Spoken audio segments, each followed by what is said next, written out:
have never even stepped into a barn. Languages are always evolving, but this one, which travelled through centuries and is anchored to a way of life that's long gone, will slowly fade into darkness.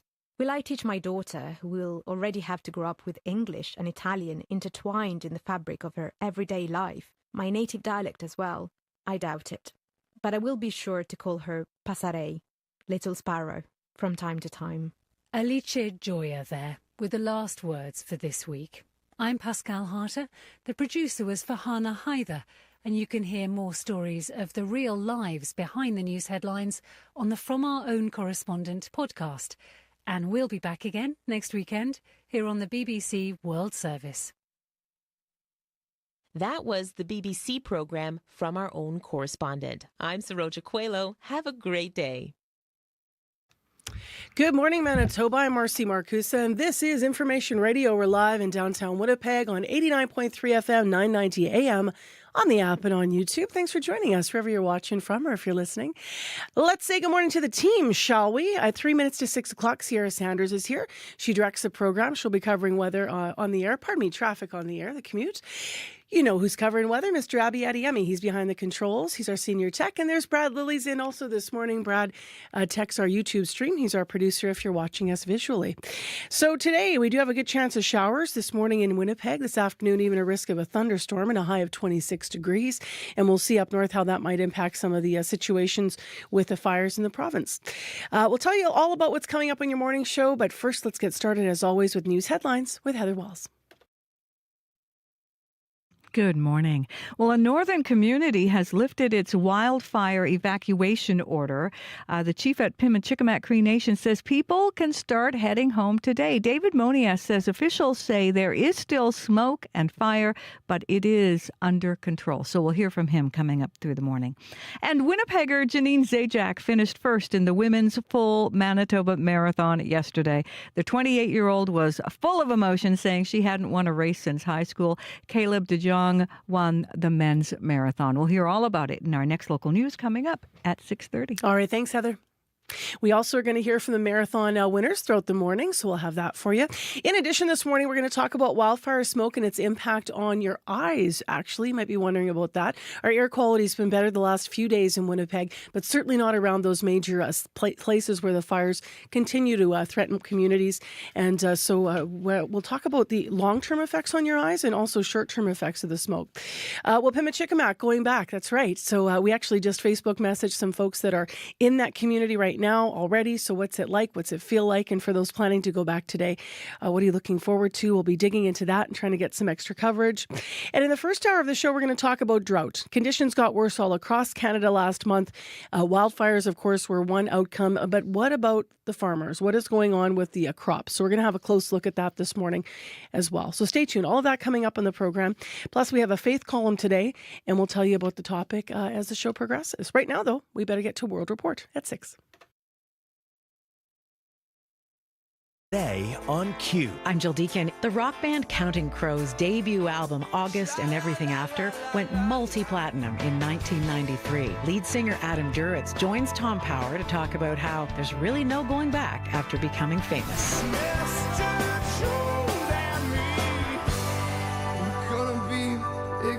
Q. This morning at 10:30 in Newfoundland, and on CBC Listen, or wherever you get your podcasts. This is World Report. Good morning. I'm Marcia Young. G7 leaders are under pressure to try to ease the conflict between Israel and Iran. They're gathering for a summit right now in Kananaskis, Alberta. But in the Middle East, rockets are still flying. Iranian missiles have struck the Israeli cities of Tel Aviv and Haifa. They destroyed homes, killed at least 8 people, injured more than 90 others. Meanwhile, Israel's military says it struck more than 20 targets in Iran overnight and killed 4 senior Iranian intelligence officials, including the head of the Revolutionary Guard's intelligence organization. As CBC's Crystal Gomansing reports from Jerusalem, it is all raising fear about a broader war in the Middle East. Rescuers comb through the rubble of a high-rise blown open.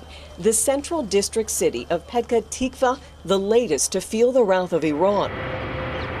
British maritime security firm Ambry says fires have been observed at a power plant in the vicinity of Haifa. There's been no official comment from Israeli authorities. Continued barrages are affecting Israel's ability to intercept all of the incoming missiles. The first plan was absolutely not regime change. Yonah Jeremy Bob, the author of Target Tehran and an Israeli journalist, says with more Israelis being killed, the calculus for removing Iran's supreme leader Ayatollah Ali Khamenei has changed. Now Netanyahu is definitely considering killing Khamenei, but that could lead to a longer conflict. That could lead to all sorts of unpredictable scenarios. On Fox News Channel's special report with Brent Bayer, Israeli Prime Minister Benjamin Netanyahu did not rule out regime change as a possibility. I think that we do what we need to do. We'll do what we need to do. Israel so far has focused its attacks on nuclear sites, scientists, weapons facilities, and military leadership. Iran, meanwhile, has instructed Israelis to leave areas of vital interest as well as occupied territories for their own safety.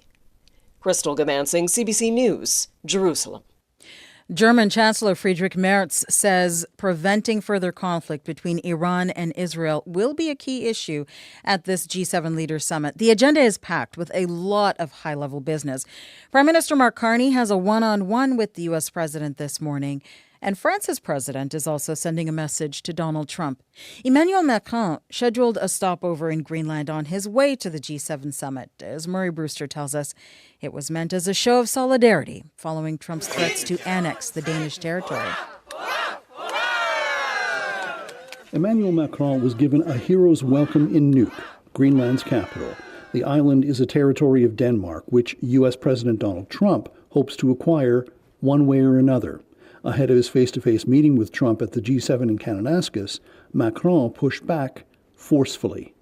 In a few words, everybody think in France, in the European Union, that Greenland is not to be sold, not to be taken. The French Navy has been exercising in waters off Greenland with a task force for the last several days. And in case that wasn't enough of a message to Trump, Macron reassured the people of Greenland. And when a strategic message is sent to you, I want just for you to know that it's clearly perceived by the Europeans as targeting a European land. Whether Macron's remarks will provoke Trump is an open question. The U.S. president has also said he'd like to make Canada the 51st U.S. state. Canada's Foreign Affairs Minister, Anita Anand, did not acknowledge Macron's bold statement when she spoke with the media. G7 leaders begin meeting today where issues, including the exchange of missile fire between Israel and Iran, is set to dominate the security discussion. Murray Brewster, CBC News, Banff, Alberta. A German court has sentenced a Syrian doctor to life in prison for crimes against humanity during the Syrian civil war. Dr. Ala Moussa was found guilty of torturing and murdering people detained by the Assad regime. He worked at military hospitals and homes in Damascus. Political opponents needing medical treatment were instead beaten. At times they were set on fire and even given lethal injection. Moussa arrived in Germany in 2015 on a visa for highly skilled workers. He kept working as an orthopedic doctor in Germany until his arrest in June 2020. 5 provincial premiers are in Boston this morning to talk tariffs. They're meeting with some northeastern U.S. governors. The governors invited their Canadian counterparts with the aim of forging alliances in Donald Trump's trade war. But as Mike Crawley reports, it is unclear how much sway these U.S. politicians have with the White House. We cannot continue to have our economy in Massachusetts and around this country held hostage. Massachusetts Governor Maura Healey will host the meeting on tariffs with the premiers. She's a Democrat and no friend of Donald Trump. I wish somebody could reach the president and get him to stop. Same goes for Maine's Governor, Janet Mills. I personally do not understand the rhetoric that's coming out of Washington, out of the president's mouth. Tariffs and the reluctance of Canadians to cross the border are starting to affect some parts of the northeastern U.S., but only one of the governors slated to attend the meeting is a Republican.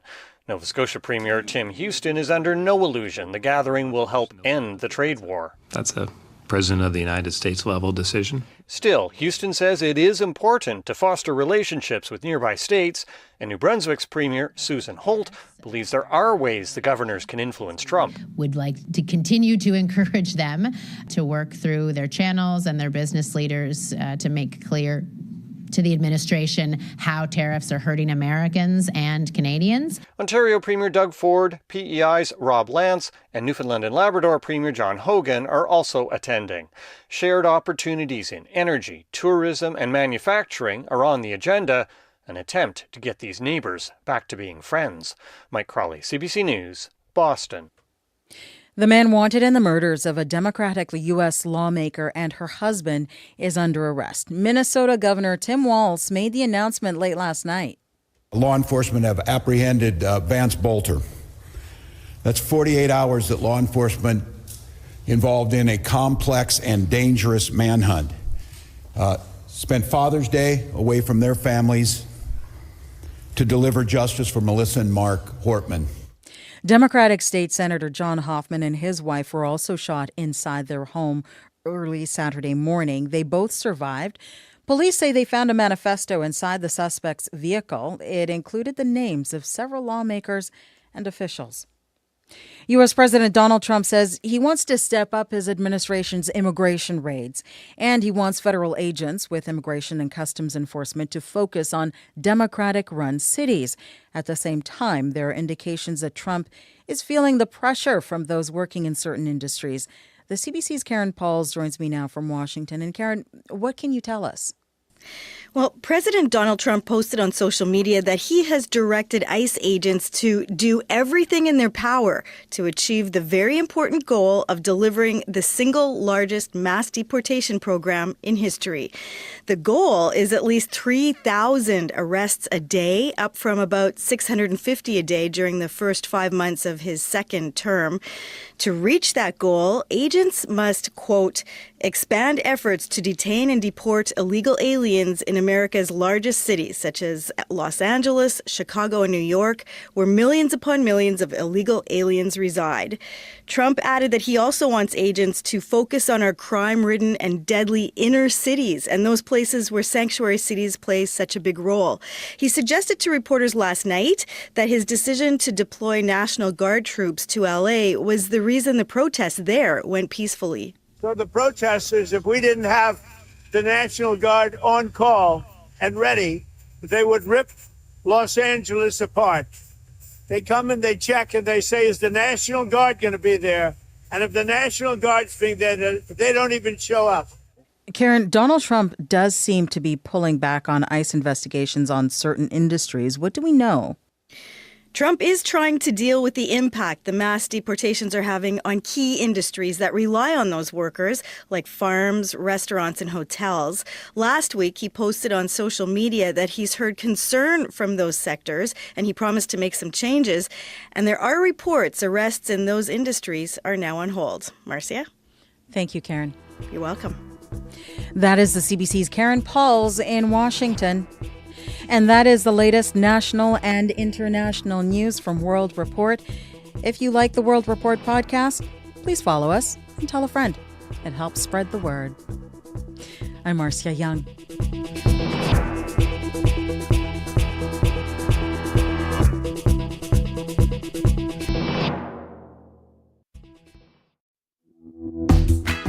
Well, hello there, everyone, and good morning. I'm Marcy Marcusa. This is Information Radio. We're live in downtown Winnipeg. And thanks for joining us on CBC 89.3 FM, 990 AM on the app and YouTube. This morning, in the forecast, mostly cloudy. Right now it's 17. Abby will begin to talk about the day. We are expecting a little bit of rain. We're going to hear about yesterday, though, because there was no rain on the marathon runners in Winnipeg. We're going to hear from the winner of the women's race. and someone who took part in one of the shorter races yesterday. So stay tuned for that. That's this half hour on the show. Also this hour on the show, we don't have to tell you that it's dry and it's dangerous as wildfires continue to burn in parts of our province. It's also obviously causing problems for producers and farmers all across this country. We're going to have a closer look at drought this hour here on Information Radio. And then at 10 to 8, we will get the latest on the G7 summit that is happening this week in Kananaskis, Alberta, as world leaders continue to deplane and come to Canada. So stay tuned for that. Right now, with other local news headlines, here is Heather Wells. Good morning. Well, wildfire evacuees from Pimachikamak Cree Nation start heading home today. It's been more than 2 weeks since they were forced from their northern community by wildfires. Over the course of the evacuation, people who were placed in hotels and in shelters in Thompson to Winnipeg, Niagara Falls are going to get flights home, but it's the people who can drive who will be the first to return. Hundreds of evacuees, by the way, from Cranberry Portage were also allowed home over the weekend. A 36-year-old man is in police custody after a tense 10-hour standoff near the Disraeli Bridge in Winnipeg that started early on Saturday. We'll tell you what happened and the outcome coming up in our next local news at 6:30. You have a nice weekend, Heather? Nice Father's Day? It was so lovely. How about you? Oh, good. Yeah, it was very, very lovely. My dad and I both have a sweet tooth, so I always love Father's Day because I bring him, classically, I always bring him Imperial cookies from Guns. Oh, nice. Yeah, that's always the deal. And then, so. Lucky dad. Yeah. And it's funny because then always my mom sits there like, maybe I'll get a piece. I don't know. He did share yesterday. He did share. Chris had a nice day surrounded by the kids. Yeah, we were all together. We did a little barbecuing, lots of food, too much food. Oh, you know what? Some of these days this weekend were just classic summer, I thought. Yesterday, windows open till my allergies couldn't take it anymore, but just like that warm wind, that's just that lovely feeling of weather, right? It really felt like summer for sure. Today we're going to get a bit of rain. So Heather's going to join us through the morning. Of course, thank you, Heather. But Abby is here right now to talk about that forecast. Good morning to you. Good morning, Marcy. We are looking at a mix of sun and clouds today, and there's a good chance of showers and thunderstorm in most of the regions from north to south. It will warm up from the northern part, also down south. We do have air quality statements in effect for parts of northern Manitoba. We're tracking it from Burns River all the way to Little Grand Rapids, and then we're also seeing smoke tracked into Guts Lake. This is due to still fires burning in that part of the Manitoba-Ontario border, and it's causing poor air quality and reduced visibility in that region. So it's going to be affecting people, and it may also affect areas like Lake Winnipeg, also an Island Lake region at some point this week. So if you're in the area, you should expect some smoke that will be impacting you. Conditions in Winnipeg at this time, 17 degrees, partly cloudy skies outside.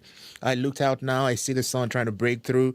As the morning goes on, more clouds will roll in, bringing a good chance of showers and even thunderstorms this afternoon. Though it's going to be feeling warm, we're going to see highs around 26 degrees, and the wind will be shifting from the north and then becoming windy by the afternoon period, heading into the evening period. And that good chance of showers is still going to stay with us. So we're going to see like wet conditions into the overnight period in most parts of the southern regions today. We're seeing temperatures already from the Pembina Valley region, the Westman, the Parkland, the Interlake regions.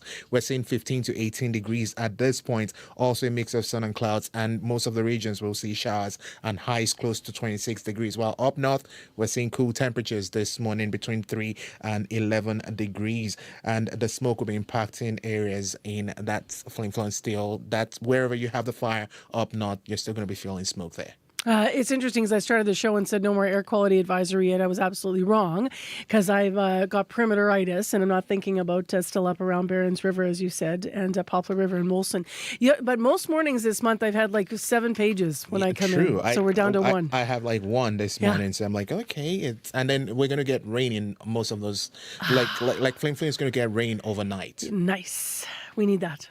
Right? All right. Let's get to what's happening on the morning commute. I suspect it's quiet, but you never know.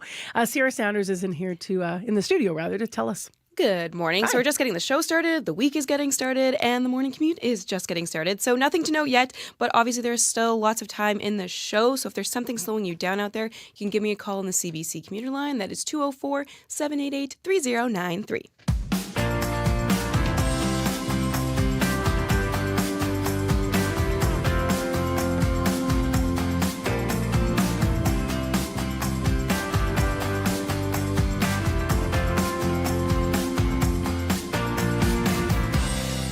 Well, 28-year-old Janine Zajac will be walking with an extra pep in her step today, or maybe, frankly, she'll be off her feet because the Winnipegger was the first woman to finish the full marathon, as you've been hearing, at the Manitoba Marathon yesterday.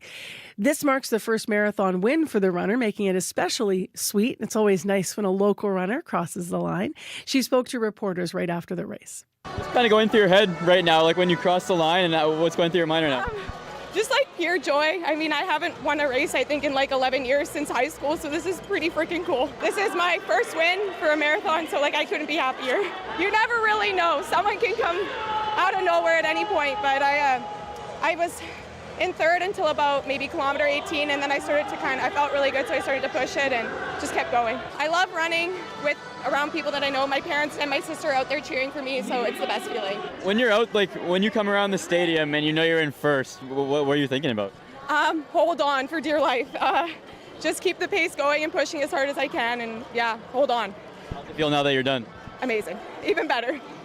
When those cheers came through the crowd, that must have felt pretty good. Oh yeah, adrenaline rush, nothing like it. It's pure just runner's high. When you were training, was it your plan to win, or is this kind of a surprise for you? I was definitely aiming for top 3. I ran 3:11 earlier this year, so sub 3 was the goal. What's next for you? I don't know. I'm gonna take probably maybe a few weeks off, maybe a month, and then get back to training and maybe run something in the fall. The running community is it's growing, and it's amazing to see. I've been running since I was 7, and I just love it. There's nothing like it. Just the community around you, they're so welcoming. It's so much fun, and you know, you can start from zero, and who knows where you'll go, right? As long as you put in the work, it's a lot of fun. That's Winnipegger Janine Zajac. She placed first, the first woman to cross the line at the marathon yesterday. Well, she ran the race in just under 3 hours, as she said. Around 1,200 people overall spent Sunday morning running different races. Not everyone was there to win, though. For Phyllis Reed Jarvis and Olson Jarvis, the marathon makes for good family time. You've been running for more than 20 years. Yeah, as a family. So the rest are coming. So what's it mean to you guys to run this as a family? You know what? It's community. It is family ties. It is supporting the cause. And we're fitness kind of buffs, so we like to keep fit. So who else was running with you? Okay, you can talk now. My dad, my mom, my sister, and my aunt and uncle here. It seemed like pretty good weather out there today. Talk to me about that. Awesome weather. Beautiful. Like we were saying, we couldn't have asked for better weather. Yeah. So yeah, it was really good. The course is a beautiful course. We love this course.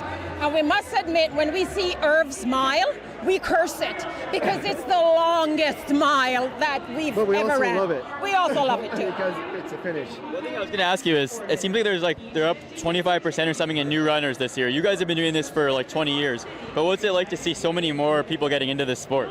Absolutely love it. I think it's awesome. And it's the Manitoba spirit, right? The moment we turn the corner and we hear the music, we're like, yeah, we can do the full. It is so exhilarating. My name is Budika Maduma. What's it like to run the 10K with your son? Super exciting. And this is the first time he's running a 10K. Last year we had a 5K. This year he's 11. And super excited. So you guys are working your way up. Yeah, exactly. What's your next plan? Are you going to do the half? Or? Yeah, I want to run a half, but I'm waiting. He's ready until he's ready. What does it mean to you, like as a dad, to have your son involved in running with you? Yes, I used to run myself, and running with my son is super exciting, and it's something a next level thing. Okay, so tell me, what was it like out there today? I wasn't expecting it. I thought it would be much easier, but no. I still beat my dad though. A little challenging? Yeah. You beat your dad. That's the most important part, right? Yeah. What's it like to run out there with him? It's super fun. Lots of people out here today. How was the run for you? Yeah, it's super exciting, right? We used to run alone, but when you come to the event like this, it's a lot of people, and we normally run slow run, but today is super exciting. We actually finished almost within 1 hour.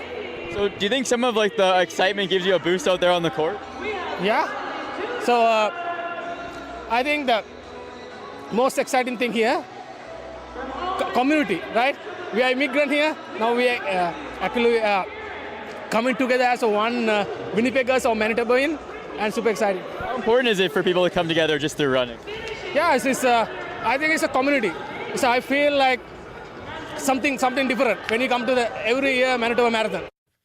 Nice to hear the loud finish line there at the Manitoba Marathon yesterday. That's Gavin Axelrod out talking to some of the runners. By the way, Gavin there was speaking with some of the people crossing, but we also have an article online looking at some of the other folks that were making amazing times, including the winner of the Manitoba Marathon, the men's winner, Caleb de Jong, the first man to cross the finish line, 2 hours, 26 minutes and 47 seconds. That is, shorter than the morning show. So, I mean, really, that's fast. De Jong has run for more than a decade. He competed in 3 half Manitoba marathons previously. He even helped a friend with pacing for a full race, but this was the first time that he reaped victory, top of the podium at the Manitoba Marathon. There's also some stories about those that ran for the very first time. Of the 12,500 participants in our Manitoba Marathon, organizers say that half of them were signed up as first-time participants, including Ron Lang, who was 57 years old, and I think he came in near last, but he said that's what he expected as a first time, and what an experience. So if you want to read more of those stories, please check out our website with all the gorgeous pictures as well of the sweaty runners with their big smiles and accomplishments. It's such a journey to run that far, right? And to race like that. So congrats to everyone who's sore this morning. I hope you get some rest. Our website is cbc.ca/Manitoba. This is your heart. This is your heart after discovering a new CBC podcast. These are your feet. These are your feet after finding a CBC music playlist. This is your brain. This is your brain after hearing your favorite CBC radio show. Fall in love at first listen with the CBC Listen app. Stream CBC audio anytime, anywhere, all for free. Download CBC Listen today. Well, the time right now is 6:22 a.m. on your Monday morning. It's June 16th. I'm Marcy Marcusa, and you're on CBC's Information Radio, your morning show. And I don't have to tell you, Manitoba, that dry weather is a huge problem. In May, more than half the country was classified as abnormally dry or in moderate or severe drought. That's according to the Canadian Drought Monitor. You might recall last month, Winnipeg broke a 67-year-old heat record. Other records fell in Steinbach, Portage la Prairie, Melita, and Emerson. And of course, the wildfires have been raging. People in Flin Flon, that city of 5,000, have still been not allowed to go back home. You're evacuated. A lot of you might be listening here in Winnipeg. A little bit of bright news now, some rain in the forecast, and also some folks from Cranberry Portage were allowed to go back home over the weekend. And people will start driving back up to Pimicikamak as well this morning. But let's widen out and look at the wider picture when it comes to drought. Annabella Bonata is with us. She's Managing Director of Climate Science at the Intact Center on Climate Adaptation at the University of Waterloo. She's been on our program before. Good morning to you. Good morning, Marcy. So we're seeing this drought spread, across more than half of the country, as I mentioned. What is driving it? So when we look at drought, we need to look at several factors and look back in time. So for some parts of the country, like Alberta and BC, they've been experiencing drought since about 2021. So it's ongoing. So every year just kind of compounds on the next. But for the parts where you are, so out in Manitoba and in Saskatchewan, the drought that we're seeing this season, we need to look back at the last few months. And the winter just didn't have that much of a snowpack. The winter was a little bit warmer than normal. And then when the spring started, it was quite hot. It wasn't even warm, I would say. You had extreme heat happen, heat waves. And so that snowpack melted really quickly. And that water just doesn't replenish the soil in the way that we would like. And those hot, windy temperatures just help dry the ground more, dry the vegetation more. So the spring just led to the extreme drought conditions that we're having now. When you're talking about the, we absolutely got into sort of summertime weather really fast. We had over 30 degrees in Winnipeg for multiple days in May, as I was saying.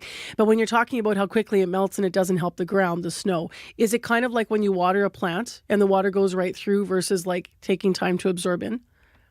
That's exactly right. That's a perfect image to have in mind, and especially with ground that's already quite dry, sometimes that water doesn't even go in. So if we have extended drought, so some areas of Manitoba and Saskatchewan have had drought for more than 6 months. When that water is coming in, it either goes straight through or it's not going to go into the ground at all because the ground is just so hard from that extended drought that it just goes right off. So what we need is extended rain, extended cool climate to really be able to get back to the conditions that we had before drought. How unusual is it to see this level of drought this early in the season? We know the heat was unusual, but what about the actual drought in the big picture in Canada? It's pretty unusual. So over 50% of the country is seeing above normal drought conditions, so abnormally dry conditions, sorry. So that means that's all abnormal. So 50% more abnormal than it should be. We're not used to seeing this around this time. Around this season, you do have drought, but the extensiveness of the drought is not that common. It is becoming more common. So if we look back to 2023, or as I mentioned, back to 2022 in other parts of the country, this drought has been going on for some time. So it's becoming more common for us, but it shouldn't have been this way many years ago. It wouldn't have been like this. How are producers being affected, farmers across the country? It has a real effect on farmers. So their crop yields will be reduced due to drought. The crop emergence might be delayed. So when the crop starts to come out, we might see that occur later.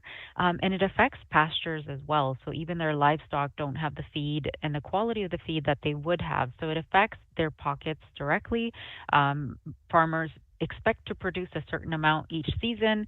They know how to read the weather really well and know what's coming for that season, but they can't really control how that affects their crops. And it could have a major effect on their pockets, but it might also affect us as customers. So either we'll see an increase in price for certain products when we go buy our produce to the supermarket, or we might see a lack of availability. So we might not have some of the usual like fruits and vegetables that we like to see in the summer. What are we looking at moving forward, and then how could that impact them? Just back to the wildfire season, it's hard to predict. We've had some of these conversations on the show because of what's been happening in Manitoba. I think a lot of people are very nervous. Yeah, and unfortunately they should be, and stay alert, because this summer is looking like it can be quite an active wildfire season. So what we have projected right now for July and for August is above normal conditions for wildfire. And that's for most of Western Canada, like all the way to the western side of Ontario as well. And August is especially bad for this. So we're looking at quite intense wildfires possibly occurring in August, and for southern BC as well, but also the coast of BC. So they should look out. Much of Alberta, Manitoba, Saskatchewan, again, all being affected quite a bit this summer, just because there's projections of more warm temperatures and less precipitation in those areas. And that hot, windy weather just helps spread the wildfires when they do start. I'm wondering what your sense is, Anna. I mean, I mentioned Annabella, rather, you've been on our program a lot and we've talked a lot. And just to reiterate, what you do. You're Director of Climate Science at Intact Center on Climate Adaptation. A lot of listeners have been writing and saying around the fires, I know you guys are covering the news, but when are we going to talk about the climate change impact? When are we going to call evacuees? Some people want us to use the term climate refugees now. Yeah. I'm wondering what this is like for you to watch this happening, given the science that you work in daily, and then to see this year come to fruition like this. That maybe I shouldn't say come to fruition, but this year, this year's experiences in Canada with weather. Yeah, it's something that, unfortunately, we live and breathe in our work, and so we know that this can happen any year. Last year was kind of quiet. We didn't talk about drought too much. We didn't talk about wildfire too much, even though we did have some major wildfires occur, like a third of Jasper burned down. Alberta experienced, I think it was the second worst wildfire season on record. So we know that these seasons will continue to occur. We know that climate change is making things worse. So areas that would experience drought, because drought is normal as well, are experiencing it for longer time, for more days than they should. So that really dries out those regions. Areas that should experience wildfire, as it should happen, are having it for a longer amount of time. The wildfires are much more intense than anything we've seen before. And the same goes for our heat waves. So the heat waves that we're having now, we didn't used to have 30 years ago in Canada. Northern parts of our country never saw heat waves the way that we're seeing them now. We absolutely know this is being caused and driven by climate change, and we know what we need to do to slow down climate change, so reduce our emissions, but also we know what we need to do to prepare our communities. Our communities are highly affected. We need to prepare ahead of climate change. Yeah, once everyone's back home, there's going to be a lot of talk here in Manitoba about preparation, given this unprecedented time we're having. Thank you very much for being with us. Appreciate it. Thank you so much for having me. That's Annabella Bonata. She's the Managing Director of Climate Science, as I mentioned, at the Intact Center on Climate Adaptation at the University of Waterloo. Your CBC Winnipeg News is next. This is CBC News. Good morning. I'm Heather Wells in Winnipeg. It's 17 degrees at 6:30. Increasing clouds today and a pretty good shot at showers, maybe even a thunderstorm today. A high of 26. A northern community has lifted its wildfire evacuation order. The chief at Pimachikamak Cree Nation says people can start heading home today. David Monius. We had a good report coming back today, and then they recommended that we could probably lift the evacuation, but not a state of emergency, because there is still fire and there's still smoke, but it's under control, and they feel that we should be okay to go home. Monius says people returning by car will be first to go home. The First Nation is also arranging bus and plane tickets for thousands of others. And high-risk community members, those with breathing issues and medical concerns, will likely be last to return. Hundreds of evacuees from Cranberry Portage were allowed to return home over the weekend. Manitoba First Nations leaders are concerned about the impacts resource projects could have on people in the north. Premier Rob Canoe sent a list of projects he wants to fast-track to Prime Minister Mark Carney. Top of the list, a trade corridor bringing minerals and fossil fuels to Churchill. Garrison Settee is Grand Chief of MKO representing Northern First Nations. In the past, there's been hydroelectric projects, and now there's pipelines. The first thing that comes to my mind is that there's people that live there that have treaties. Settee says any new projects must respect treaty rights. A man faces charges after a tense 10-hour standoff under the Disraeli Bridge started early Saturday morning when police responded to a shooting at a home on Grove Street in Point Douglas. Police shut down the bridge after an armed man with a shotgun hunkered under the bridge near Sutherland Avenue. Constable Danny McKinnon says negotiators worked for hours, successfully bringing the man into custody after negotiations. It was a long, tense scenario for the entire community, for the police, for the person involved, the families of all the residents in the area, and police really wanted to extend a thank you to the community and the media for cooperating. Police say the man was on parole at the time of the incident. No one was hurt. Members of Winnipeg's Jewish community are speaking out in support of Israel in its escalating conflict with Iran. Israel bombed Iran's defense ministry headquarters in Tehran and sites it says were associated with Iran's nuclear program. Iranian missiles destroyed buildings inside Israel. Hundreds have been killed and wounded. Jeff Lieberman is president of the Jewish Federation of Winnipeg. Iran regime wants to destroy Israel, and if they reach nuclear capabilities, they'd be a constant threat to Israel. Iran cannot have nuclear capability. Lieberman says Canada should support Israel's efforts. The suspect in the fatal shootings of a Minnesota lawmaker and her husband is now in custody. Vance Bolter was captured Sunday after a nearly 2-day hunt. Officials are calling the largest in the state's history, with more than 100 officers deployed. Brooklyn Park, Minnesota Police Chief Mark Bruley tells how Bolter was taken down. An alert police officer believed that he may have seen the individual running into the woods, and we started to deploy resources, including the Brooklyn Park SWAT team, and along with many other SWAT teams, to contain an extremely large area, knowing that this is a very dangerous individual. Bolter was armed when he was arrested. He is now charged with 2 counts of murder, 2 counts of attempted murder in the shootings of a state senator and his wife. The G7 summit begins today in Kananaskis, but ahead of that, the Prime Minister will meet with U.S. President Donald Trump, expected to discuss issues like border security, tariffs, and trade deals. Last night, Trump was asked if he's expecting any new agreements. Look, we have our trade deals. All we have to do is send a letter. This is what you're going to have to pay. But I think we'll have a few new trade deals, yeah. You can hear the latest national and international news coming up on World Report at 7. Hockey for wildfire evacuees. Former Flin Flon Bombers captain Lucas Fry welcomed children of all ages and their families to River Heights Community Centre to play alongside past and present Flin Flon Bombers.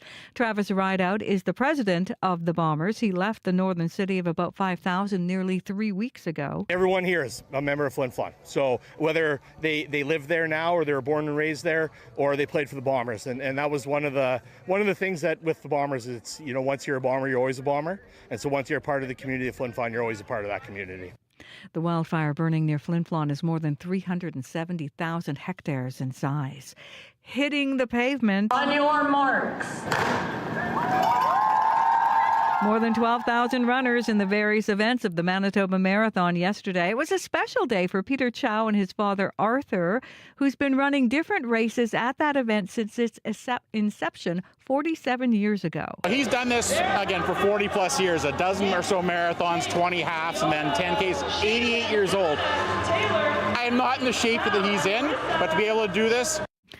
It was also a historic year for the full marathon, which saw the most people registered for the event in its history.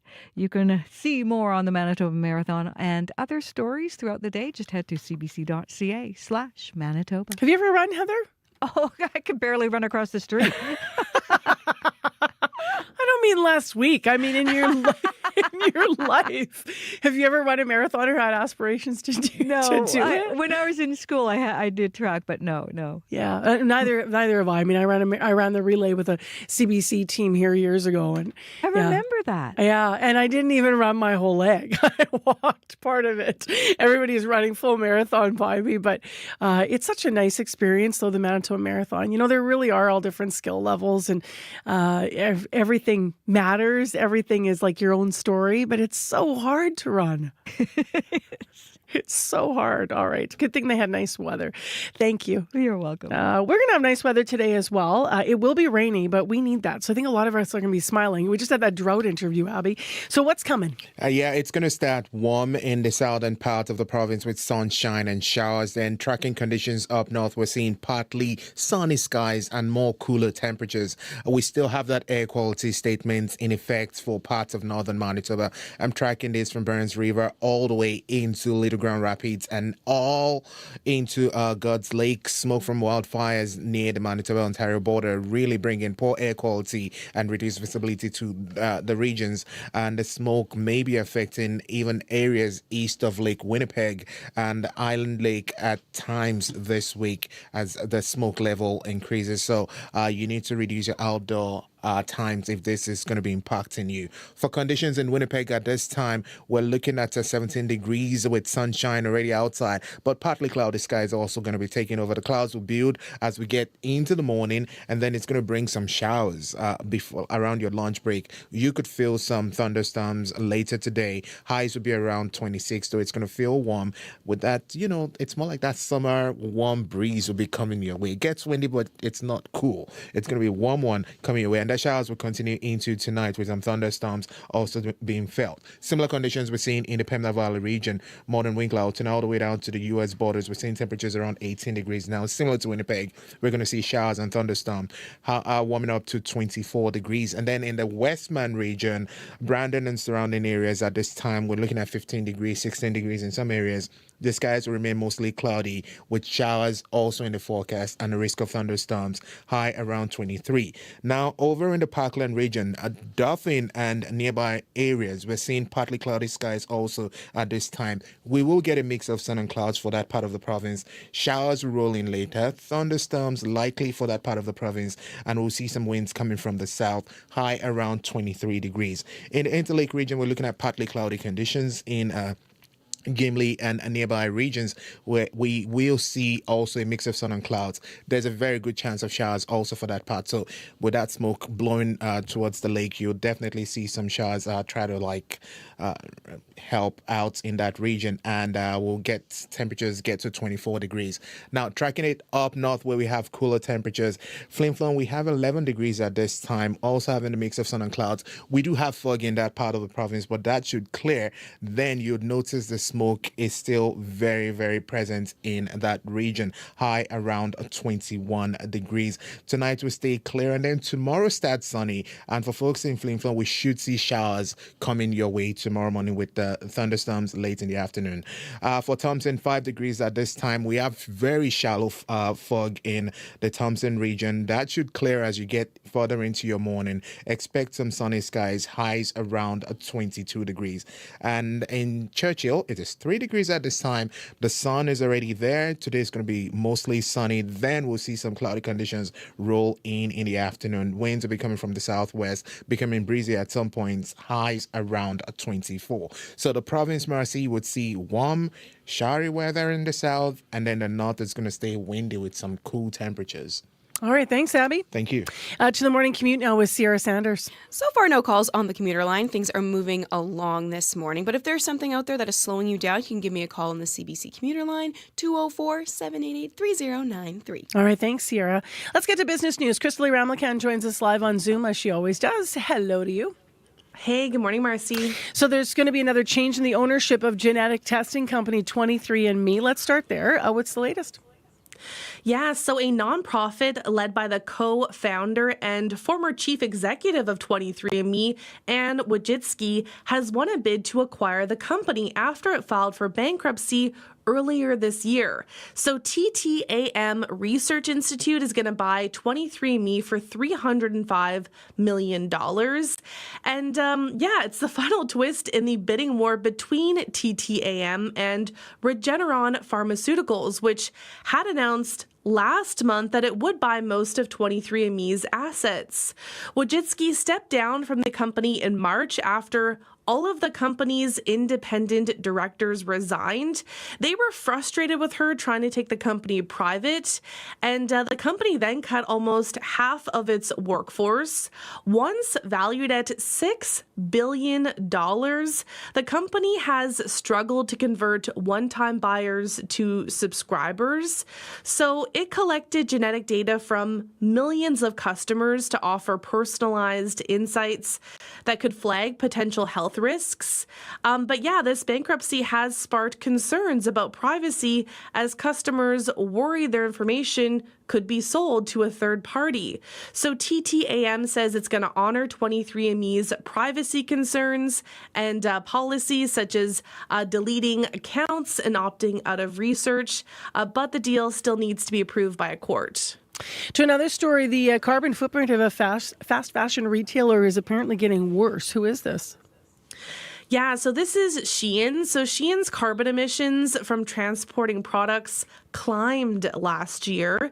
So Shein uses mainly air freight to send cheap clothes directly from suppliers in China to shoppers in 150 markets around the world. So that emits more carbon than traditional retailers that ship more of their products on container vessels. Now, Shein says it plans to produce, package, and ship closer to its customers as a way to lower emissions, and it says it's been increasing its use of sea freight and trucking.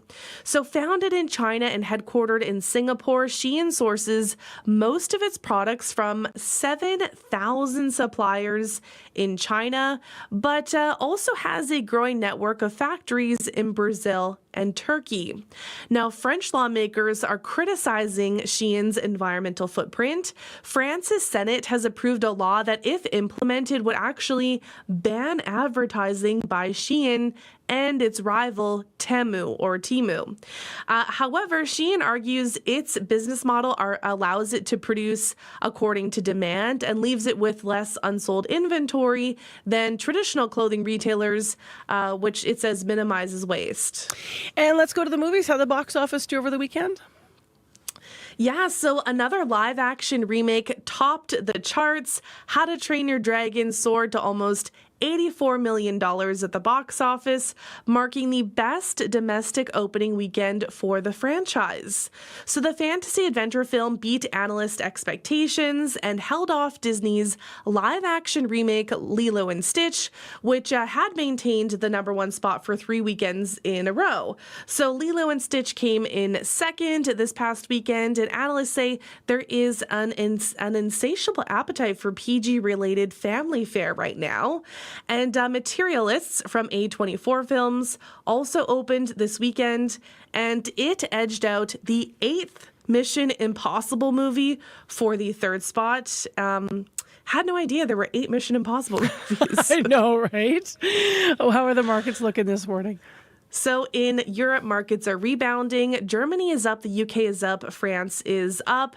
In Asia, markets are rising. Japan is up, Shanghai is up, Hong Kong is up. Oil is down 55 cents to 72.43 US per barrel. Gold is down $13.89 to $3,417.30 US per ounce. And the dollar is up almost a tenth of a cent to 73.7 cents US. Now I'm Googling Tom Cruise. Oh, yeah, he's 62 years old on July 3rd. So, wow. How old was he when the first one came out, I wonder? He does all his stunts still. I mean, I can't even believe that. I know. And that's like, I think that's what he likes about it, is that he gets to do all these stunts. Right? I'm guessing there won't be a 9th, though. I think they've already said there won't be. So, all right. Haven't seen this one yet. Thanks a lot, Crystalie. We'll see you tomorrow. Thanks, Marcy. That's Crystalie Ramlakan via Zoom live with our business news.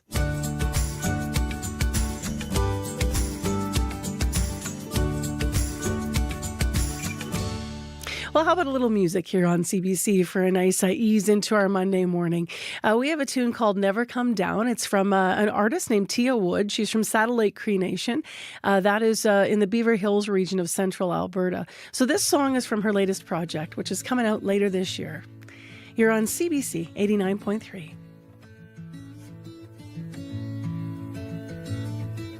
I've been wondering on that bit, wondering about timing. Wouldn't it be nice if I made up my mind and stay away too high to go to where the light is?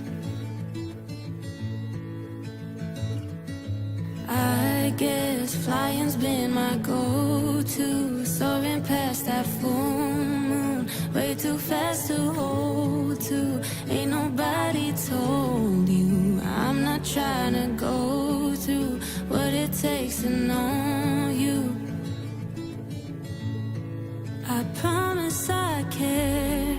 I wish I could touch you from way up in the air. I don't have the guts to. I know you miss me hanging around. I know you're waiting for me there on the ground. Am I gonna lose you? Where are you now?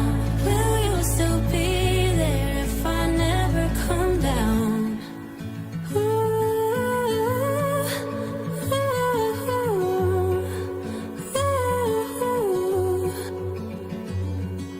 From the middle of the sky, the thick of 25 looks kinda terrifying. Never cared for diamonds, friends are getting married. Mother Nature spare me. I promise I care, just not enough to really be there. I don't have the guts to. I know you miss me hanging around. I know you're waiting for me there on the ground. Am I gonna lose you? Where are you now? Will you still be there if I never come down?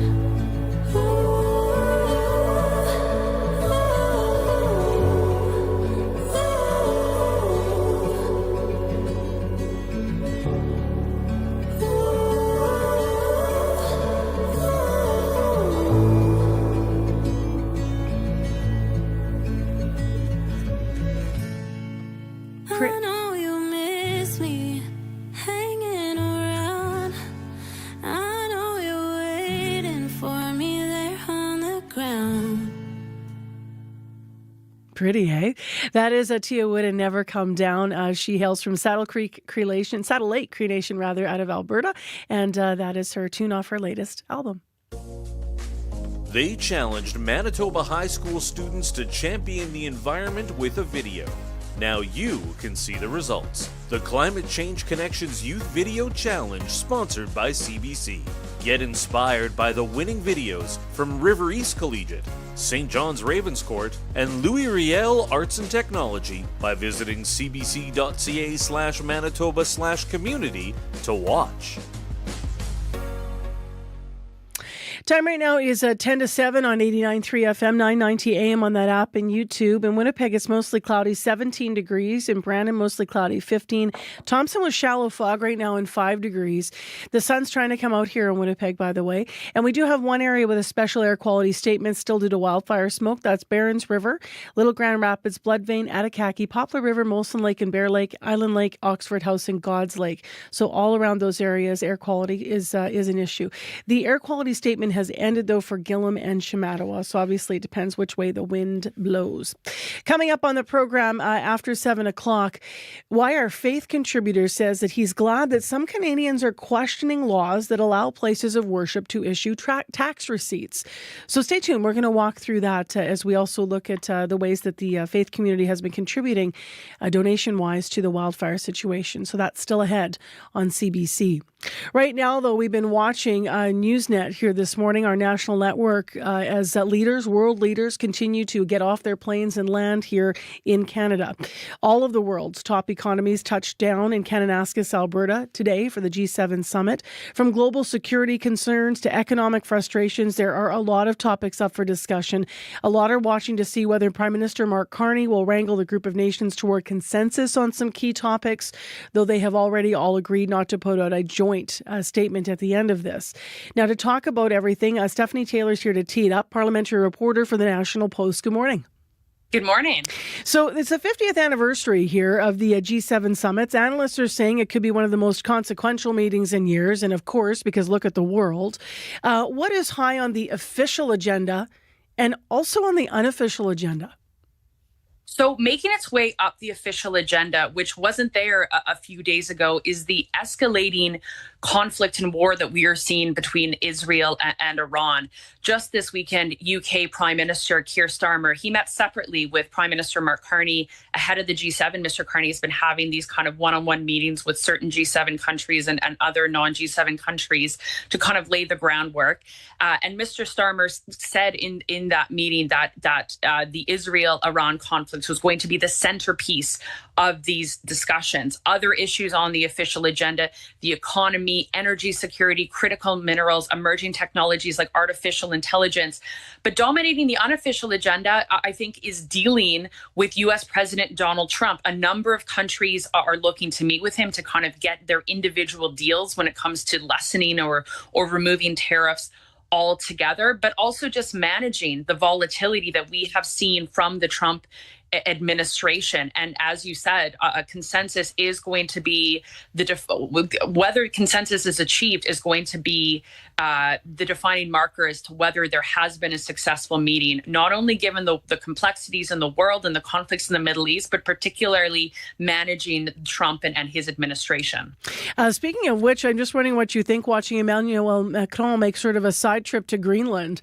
And now he's going to be showing up. And obviously that's sort of that's a call to want to talk to Trump about this in some ways. Is that the kind of, I'm just wondering what you think the tone is going to be around Trump. Yeah, you kind of see these leaders, making not so subtle statements, whether it's Emmanuel Macron's trip to Greenland.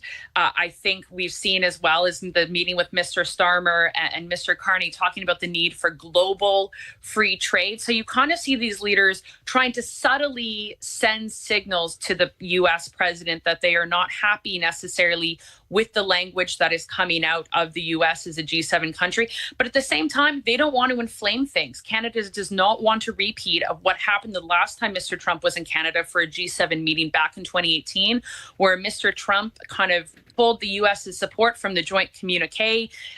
He had some insulting words to say about former Prime Minister Justin Trudeau because he didn't like what he had to say about his response to the tariffs back then. So leaders are kind of navigating this dance of sending a strong signal to Mr. Trump, but not doing anything that would necessarily inflame and kind of divert these meetings and to send them into chaos. What is Canada looking for in the conversations then? Because they are set to meet, Mark Prime Minister Mark Carney and Donald Trump are set to talk specifically this morning. Can you elaborate a bit on what we might be looking for in that conversation then? On the domestic front, we are looking to see whether Canada is any closer to achieving some kind of a deal with the U.S. to get tariffs removed or at least lessened. We do know that there have been direct talks between Prime Minister Mark Carney and U.S. President Donald Trump since the two of them met in Washington last month. We know that there's been this joint or rather draft agreement that's been going back between Ottawa and Washington. So we do know that there is the potential for an agreement. Mr. Trump told reporters on his way to Kananaskis that he was potentially going to be meeting with some kind of, that there was going to be some kind of a willingness to strike these kind of trade agreements. At the same time, Mr. Carney wants to lay the groundwork with the U.S. and try to bring the U.S. on side with other G7 countries and not make Mr. Trump, I think, feel like he is going to be ganged up on by these other countries and try to lay the groundwork to get some collaboration. Just last, what's the reception been like? As I mentioned, I've been watching sort of out of one eye all of the leaders getting off their planes and then also the shots of the crowd. There's a lot of signs in the crowd, some things even that say, Canada's not for sale. I'm wondering what you've noticed when it comes to points of contention or protest as the various leaders land. Absolutely. I think the protest against U.S. President Donald Trump, his comments around the 51st state, I think question is, will he be repeating those comments? Even if asked about them by reporters, as he did when he was in Washington. Another point of contention is around Canada's decision to invite Indian Prime Minister Narendra Modi. We know that the RCMP has said it has evidence of Indian and government involvement in killings and in other violence that have unfolded in Canada. So Mr. Carney has been dealing with protests as well as even some MPs in his own government speaking out about that. So there is pressure on Mr. Carney to kind of confront India on those allegations, while also, trying to expand Canada's relationship with India and defend the fact that India is even at the table in Canada, given the need to lessen dependence on the U.S. and to talk globally as a G7, the richest economies in the world, about energy and security and supply chains. All right. Well, we'll see what comes out of this. Thank you for teeing it up for us. Appreciate your time. You're very welcome. Stephanie Taylor with us this morning, parliamentary reporter for the National Post. We did reach her in Ottawa. The G7 leaders are meeting in Kananaskis. Let's get to what's happening here in Manitoba. Heather Wells is here to update our news. Good morning. Well, a northern community has lifted its wildfire evacuation order. The chief at Pimachikamak Cree Nation says people can start heading home today. David Monia says people returning by car will come home first, and the First Nation is arranging bus and plane tickets for thousands of other evacuees. Manitoba First Nations leaders are concerned about the impacts resource projects could have on people in the north. Premier Canoe sent a list of projects he wants to fast track to the Prime Minister. Topping that list, a trade corridor for bringing minerals and fossil fuels to Churchill. We'll hear from Garrison Satie, the Grand Chief at MKO, the group for Northern First Nations, and what he thinks needs to be respected, coming up in our next local news at 7:30. All right, thank you, Heather. You're welcome. We are going to get some rain today. Here's hoping. Usually 70% chance is pretty good, so that's the chance we have for showers. That's late this morning into this afternoon in Winnipeg with a risk of a thunderstorm. Same with Brandon and up in Thompson, unfortunately, mainly sunshine today, where they need more rain around that northern area. But Winnipeg today, right now, 17 degrees, and our high today, 26. So thank you, Red River X. Always brings the rain for us, right? Let's get to the commute this morning. We actually have nothing major to report. Just a reminder, still check the highways just in case, 511. Also check the highways because people are going to start returning, as Heather said, by car up to Pimachikamak and also Cranberry Portage. Some people were allowed back over the weekend. So those highways in Manitoba are going to get really busy heading north. There's an air quality statement still in effect for Barons River, Poplar River, Molson Lake, and around Island Lake this morning as well. In the next hour of Information Radio, we have our Faith columnist who will be in answering this question: should we change laws that allow places of worship to issue tax receipts? So stay tuned, that column's coming up. Plus, our valedictorian series continues. We're going to meet the 2025 valedictorian for TechVoc. I'm Marcy Marcusa. World Report is next. Today on The Current. We are going to build, baby, build. The federal government's plans to build, baby build, creating housing, jobs, and boosting the economy relies on workers. Canada does not have enough people working in the skilled trades, and there is debate about how to solve that problem. That's coming up on The Current. The Current with Matt Galloway. This morning at 8:37, 9:07 in Newfoundland, and on the CBC Listen app. This is World Report. Good morning. I'm Marcia Young. There is a lot G7 leaders need to talk about this week. Tariffs, the war in Ukraine, a potentially devastating wildfire season, and now the growing threat of a full-scale war in the Middle East. Rockets are flying between Israel and Iran for a fourth day, and it could overtake the official agenda for the G7 Leaders Summit in Kananaskis.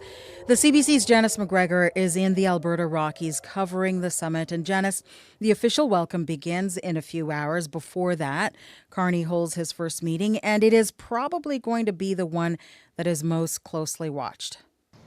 Marcia, Mark Carney's opening conversation with Donald Trump here may well set the tone. As the U.S. president boarded his plane yesterday, he spoke vaguely about making trade deals here, but frankly, it's unclear what he was referring to and the reality of the harm that Trump's trade policies are doing to the global economy weighs heavily around the G7 table. Canadian officials from Carney himself on down have been carefully managing expectations in the run-up to this morning, cautioning there may not be a major breakthrough to be had with Trump.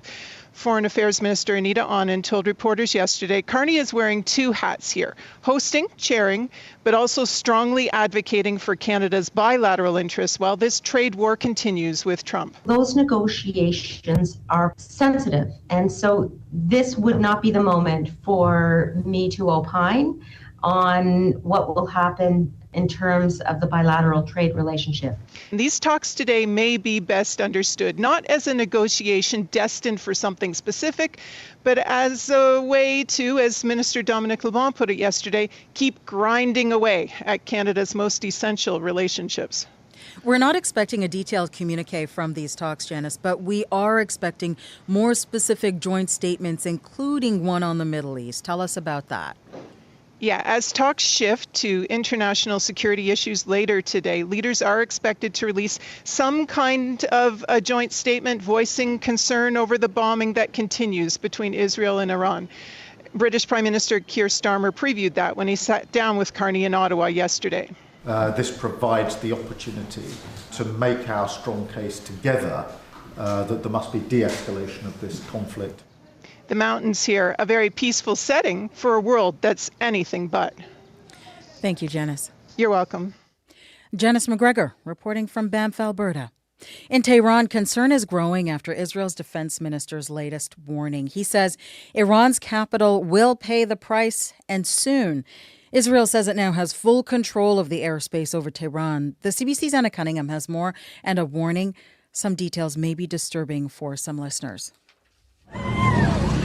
Images shared on social media appearing to show the immediate aftermath of a barrage of Israeli strikes on Iran's capital, Tehran. Smoke and destruction seen in a northern neighbourhood. Iran's health ministry says in 4 days, at least 224 people have been killed, claiming 90% were civilians. Human rights groups say the numbers are 3 times that. CBC is unable to verify these claims. Tehran's night sky is lit up by a huge blaze at a fuel depot after Israel targeted the country's oil and gas sectors. Images released by the Iranian Red Crescent Society show rescue workers digging through rubble of what's said to be a bombed residential building. Photographs show people bloodied and injured, one woman carrying a baby with its feet and clothes soaked in blood. Outside gas stations in Tehran, there are long queues. People are worried, says this man. They're planning to get out of the city, he says. There are no shelters in the whole city, says another Tehran resident. Iranian President Masoud Pezeshkian has called on all Iranians to stand together and persevere, repeating his claim that Iran does not seek to possess nuclear weapons. Anna Cunningham, CBC News, London. A German court has sentenced a Syrian doctor to life in prison for crimes against humanity during the Syrian civil war. Dr. Ala Moussa was found guilty of torturing and murdering people detained by the Assad regime. He worked at military hospitals and homes in Damascus. Political opponents were brought there for treatment. They were beaten. At times, they were set on fire and even given lethal injection. Moussa arrived in Germany in 2015 on a visa for highly skilled workers. He kept working as an orthopedic doctor in Germany until his arrest in June 2020. The manhunt for a shooting suspect in Minnesota is over. Police say the 57-year-old man is accused in the murders of a Minnesota lawmaker and her husband. A senator and his wife were also shot early Saturday morning. Steve Futterman has the latest. One day after the killings, police arrested their suspect. Law enforcement have apprehended Vance Bolter. Minnesota Governor Tim Walz made the announcement. Bolter was arrested after being surrounded by police in a largely rural area.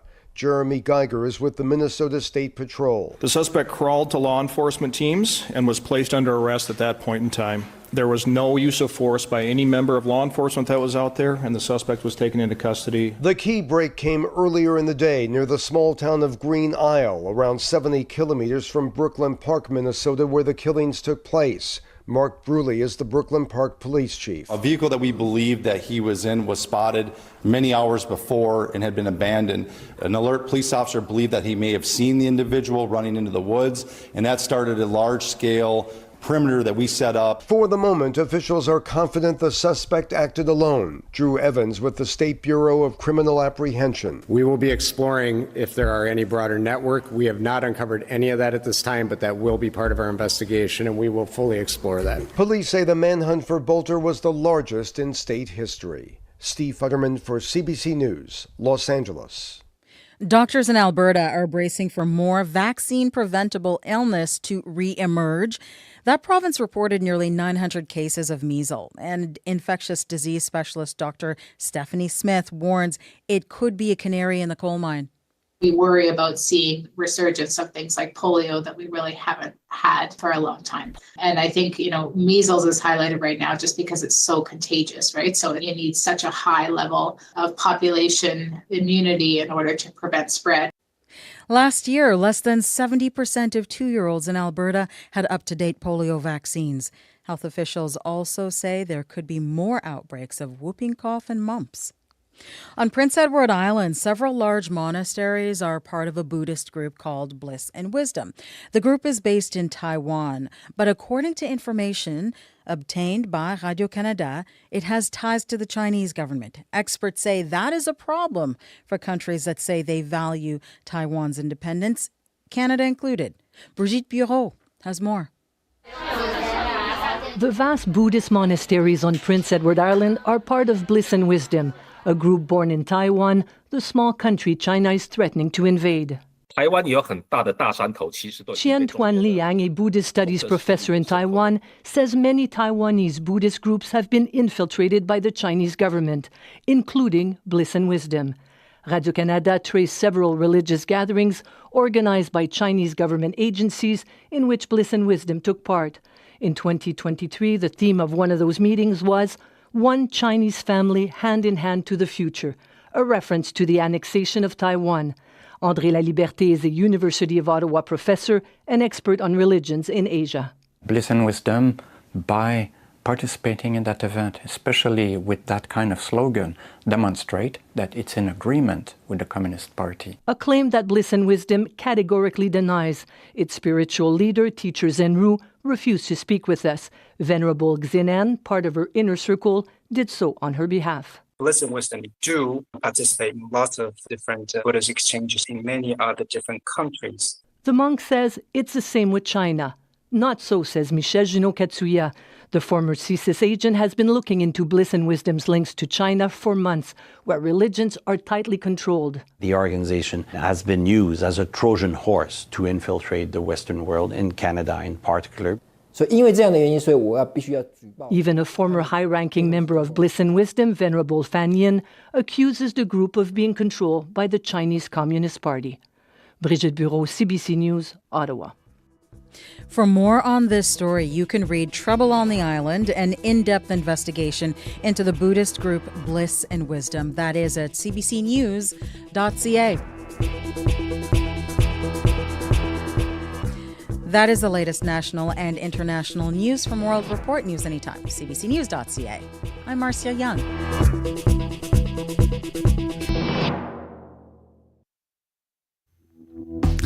Well, good morning, Manitoba, and it will be a good Monday morning for a lot of evacuees as we continue to hear different communities saying that their residents can begin to return home. I'm Marcy Marcusa. We are live in downtown Winnipeg on CBC, 89.3 FM, 990 AM on the app and on YouTube. So Cranberry Portage residents started this weekend. The Michikamak will be next later today. As I mentioned, some good news. We also have some rain in the forecast, including here in Winnipeg. Abby will get into our forecast in a moment. This hour, in addition to hearing some of those stories of evacuees on the news, we're going to hear from an evacuee that says he's nervous about returning home. After spending weeks displaced, it should feel like a dream come true, but without access to everyday essentials or even medical care, some say they're anxious. One Cranberry Portage evacuee is going to share his concerns because, remember, those from Flin Flon are still evacuated. So that community relies on Flin Flon for a lot of different things. Plus, our Tech Voc valedictorian will be in studio for 2025. She praises her parents as she gets ready to walk the stage. We're going to hear more about how they inspired her. This is part of our series talking to the different valedictorians around Manitoba this June. Right now, let's go to Heather Wells in our news center for other updates. Good morning. Good morning. Well, Manitoba First Nations leaders are concerned about the impacts resource projects could have on people in the north. Premier Canoe sent a list of projects he wants to fast track to the Prime Minister. Topping that list, a trade corridor bringing minerals and fossil fuels to Churchill. Garrison Settee at Manitoba Keewatin Okamekanak says they want to make sure the projects respect treaty rights. And Winnipegger Janine Zajac finished first in the women's full marathon at the Manitoba Marathon yesterday. The 28-year-old full of emotion saying she hasn't won a race since high school. Caleb DeJong won the men's marathon. We'll hear more coming up in our next local news at 7:30. What must that have felt like? She hasn't run a race since high school. Won a race, rather. That's 10 years for her. Yeah, well, yeah. Right? Because she is a phys ed teacher. So cool. Yeah, and I think now she's looking towards Boston. I only know this because I know her grandma. Oh, isn't that nice? I love that. Yeah. And her grandma was so proud yesterday. Oh, yeah. Once you get she should look toward Boston. Once you get the bug, man, you got to go for it. Because later in life, it just gets harder and harder, especially running, right? So do it now. Exactly. Do it now. Congratulations to everyone who ran yesterday, by the way, 12,500 participants. Okay, let's get into the weather today. Abby is here with our forecast. Good morning once again. A warm start across the province. We are in for sunshine, cloudy conditions, and a few showers down south, and we'll see cooler air moves as you head up north with a mix of sun and clouds. Also, a special air quality statement still in place for parts of northern Manitoba this morning from Burns River all the way down to God's Lake. Smoke from the fires really causing poor air quality and may also drift into areas east of Lake Winnipeg as we get into the week. In Winnipeg at this time, 18 degrees. We're already seeing a mix of sun and clouds outside. Showers likely later this morning, and thunderstorm also possible by the afternoon period. We will see a high of 26 degrees. The winds will pick up through the day. Tonight bring more conditions of this chance of showers in the forecast. Across the south, from Brandon all the way down to Gimli, also a mild morning. Showers in the forecast and a few thunderstorms here and there, and we'll see highs between 23 and 26 degrees. While up north, we're seeing foggy conditions and local smoke in some spots. But Winnipeg at this time, 18 degrees and the clouds building with showers on the way. All right, thanks, Abby. Thank you. Sierra Sanders, what do you know about the commute? Not too much. Because there's not much to know. Exactly. No calls on the commuter line. Must be quiet, or things are moving along out there. Yeah, so no calls. If you have anything, though, that is slowing you down out there, feel free to give me a call. 204-788-3093. I was just going to say, because it's really quiet here on the commute, it might be a good opportunity for us to invite people to call us if they made the drive back home already. Yeah. Like if you drove home to Cranberry Portage and you happen to be listening, we'd love to hear from you about what it feels like to get resettled at your home.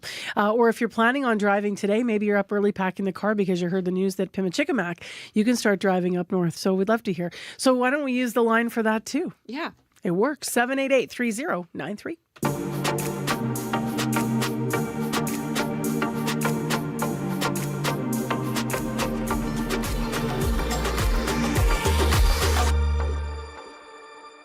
Faith groups in Winnipeg have been all hands on deck in responding to wildfires in this province.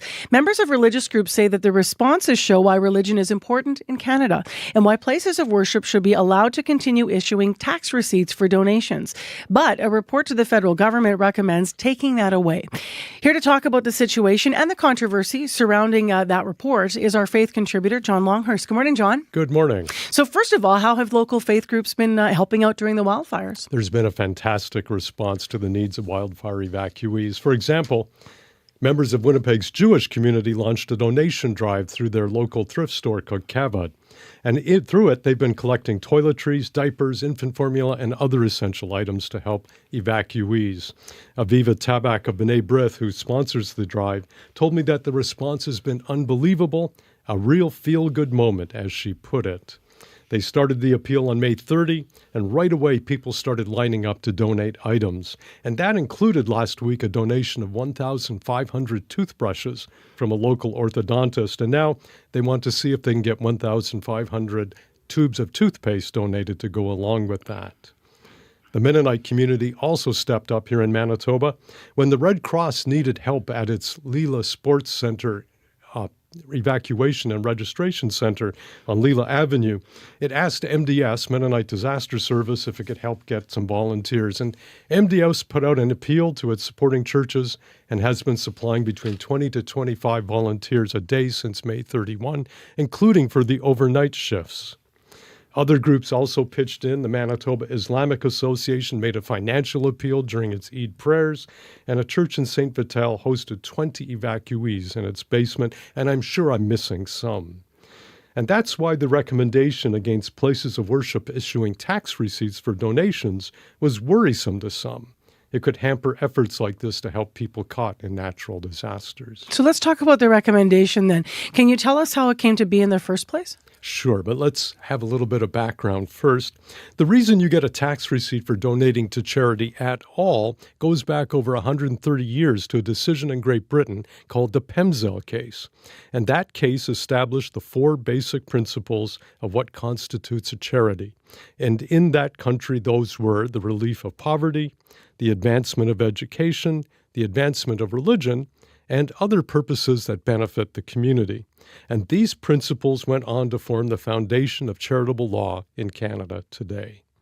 So back then, society was much more religious than it is now, so it made sense to include the advancement of religion as a charitable purpose. But that's not the case today. Today, Canada is a very secular place, with most Canadians not attending a place of worship. So that's the background on this. But how does the government get involved in this then? Before the government introduces a budget, it consults with the public about things the budget could include. And that consultation is conducted by an all-party standing committee on finance. And after hearing from various groups, it publishes a report with the long name titled Pre-Budget Consultations in Advance of the Budget. In this case, it was in advance of what was supposed to be the 2025 budget in January.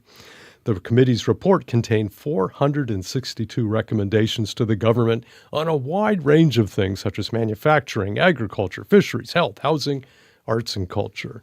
And one from the BC Humanist Association that recommended removing the advancement of religion as a charitable purpose. That is, to remove the ability of places of worship to give tax receipts for donating to the minister's salary, to pay the electric bill, or repair the roof. And so what was the reaction then to that recommendation? Well, it caused a furor, especially in conservative Christian circles. Letters were written, petitions launched, and there was a lot of angry posting on social media by people who inaccurately accused the Liberals of being anti-religion. And the Conservative Party did not help. It inflamed things by launching a nationwide petition calling on Canadians to tell the government to, quote, reject the absurd, mean-spirited attack on religious organizations, unquote, even though there was no such plan. Even the Vatican got in on it with a news service story expressing concern about how this recommendation would damage Canadian society. It got ugly and alarmist in some quarters. One group even made a post showing a church in flames with an incendiary message about how the Liberal government was attacking Christians, but it was all false. What will happen then to the recommendation? Well, that's the thing. Nothing's going to happen to the recommendation. All those posts and petitions were off the base and off the mark. It never posed a serious threat to places of worship at all. As we know, Parliament was prorogued in January, and then an election happened in April. As a result, the report has never been acted on. Not that any government, Liberal or Conservative, would likely accept that recommendation anyway. A Liberal source told me that there is no appetite among politicians in that party to support taking away the ability for congregations to issue tax receipts. Who wants to anger millions of church-going Christians? And for what purpose? And it's not only politicians who don't think it will be acted on. The BC Humanist Association doesn't expect it to be acted on either. They're grateful that the recommendation made it into the report, which is the first time it's ever done that after many years of them trying to get it there. But they don't expect any government to follow through on it, at least not soon. But what they think is that it's a question that deserves wider consultation, and I agree with them. Why? Well, religion as a charitable purpose made sense 100 years ago, maybe even 50 years ago, when many more people went to religious services and religion was more tightly woven into political, civic, cultural, and social life. But that's not true today. That's why it's worthwhile for religious people to ask themselves, why should we get tax receipts for donating to places of worship, but not for joining a book club or a gardening club or a bowling league? They should also ask, what is my place of worship doing to return to society at large anything that would justify a public expense in the form of a charitable tax credit? And how do people outside the walls of my church, synagogue, mosque, gurdwara, or temple, or whatever, benefit from us being in the community? And if places of worship can't give good answers to those questions, then maybe they shouldn't be allowed to give tax receipts after all. Some listening might be wondering, how could they possibly answer all of those questions? Well, that's the thing. By doing things like what the Jews, Mennonites, Muslims, and so many others did during the wildfires, show concern for your neighbors in need. Be active outside your sanctuary walls. Support humanitarian relief efforts around the globe. If people who aren't religious see faith groups doing that, there won't be any widespread appetite for eliminating the advancement of religion as a charitable purpose. But fortunately, as I said at the beginning, many faith groups are doing just that. They are involved in these kinds of things. They just do a really bad job of telling their stories, and often the media does a poor job of picking up on them as well. It's a two-way street. When it comes to volunteering and giving to charity, being religious has a positive impact. And when it comes to a wildfire, there's nothing quite like a religious group for getting the word out fast, as the Red Cross knew. And thank goodness for that. So we end where we begin, thinking about all those helpful moments in the wildfires. Exactly. Thanks for this week, John. Really appreciate it. You bet. Thank you. That is CBC's faith contributor, John Longhurst. I spoke with him on Friday. And if you want to weigh in on this and what you think, should places of worship be able to issue tax receipts? You can always call our listener line at 204-788-3205. It's an honor to have you at the White House. The stories that matter. The opportunity is in the partnership. As they happen. There are some places that are never for sale. And what they mean to you. But never say never. Never say never. For news you can trust, stay with CBC News. Well, let's return to national and international news. Iran's health ministry this morning saying 224 people have been killed in Israeli airstrikes since Friday, though they say the number could be higher.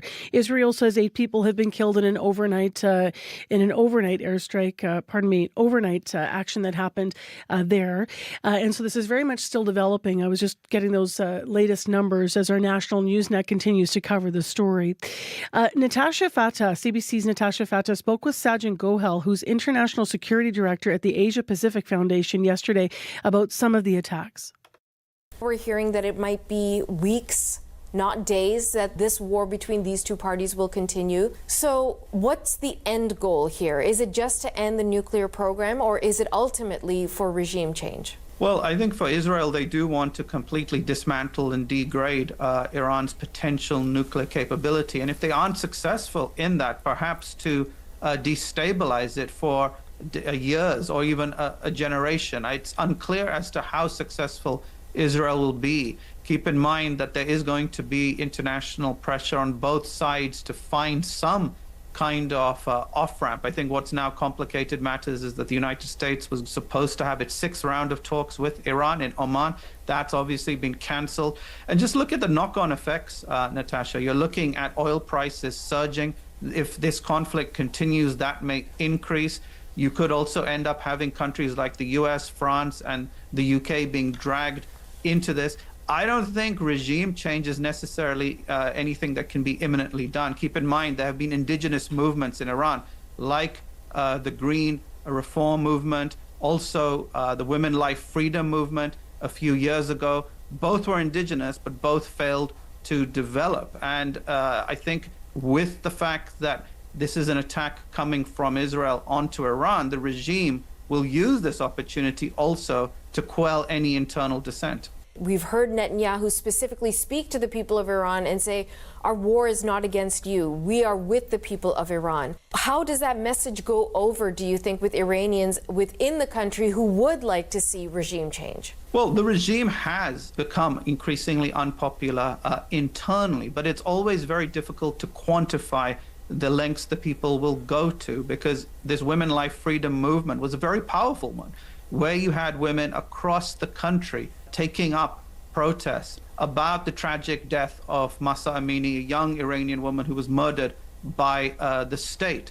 And what we saw was that the regime was able to bide its time, wait for its opportunity, and exacted revenge on those women and girls. And with any indigenous movement, Natasha, it requires a lot more people, including a lot of men in Iran, to take a stand against the regime. Because remember, the Iranian regime, unfortunately, also practices state-sponsored misogyny against the women itself. But it needs also this movement to grow within. And I think one of the problems, the big problem, is that Netanyahu's policies in Gaza are unpopular in Iran across the political spectrum. So for Netanyahu to talk about people to rise up, it's not necessarily going to carry the resonance that he perhaps is looking for. CBC reporter Natasha Fatah speaking with Sajjan Goel, the International Security Director at the Asia Pacific Foundation. Their conversation yesterday, obviously a fluid story developing over there.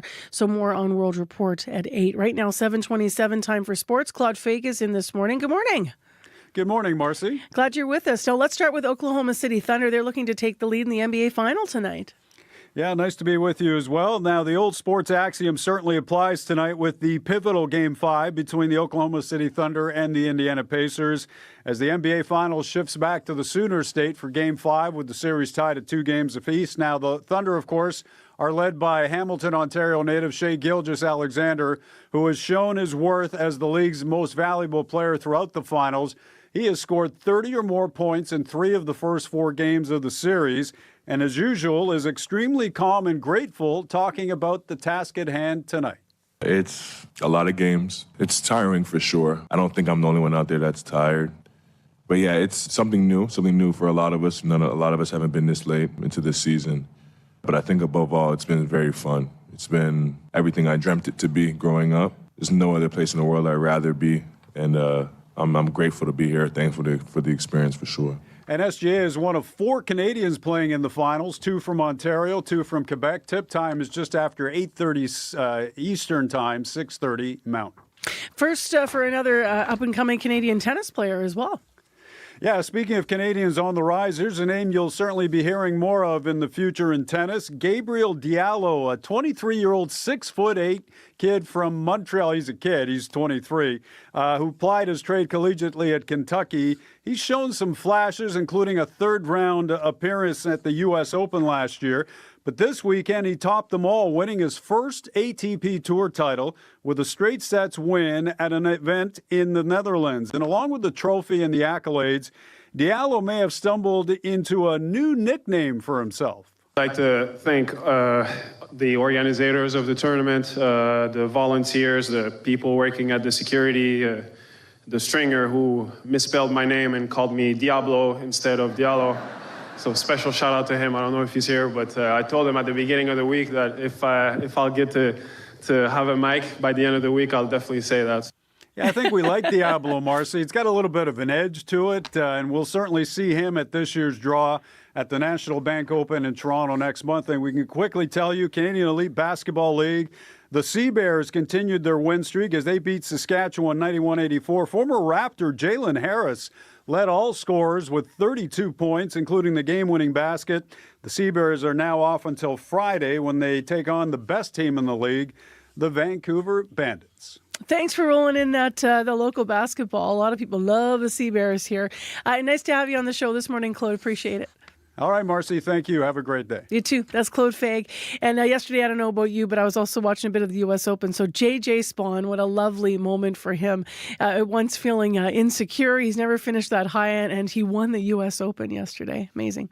Right now, it's time for your CBC Winnipeg News. This is CBC News. Good morning. I'm Heather Wells in Winnipeg. At 7:30, it's 18 degrees. Clouds are rolling in. There's a good chance they'll have showers in them. A 70% chance of showers, maybe even a thunderstorm today, and a high of 26. Wildfire evacuees from Pimachikamak Cree Nation start heading home today. It's been more than 2 weeks since they were forced from their northern community. Over the course of the evacuation, people from Pimachikamak were placed in hotels and shelters from Thompson to Winnipeg to Niagara Falls. Chief David Monias is excited to reunite this week. Everybody's looking forward to going home and being together, seeing each other, and because we do a lot of stuff together. Monias says people returning by car will come home first.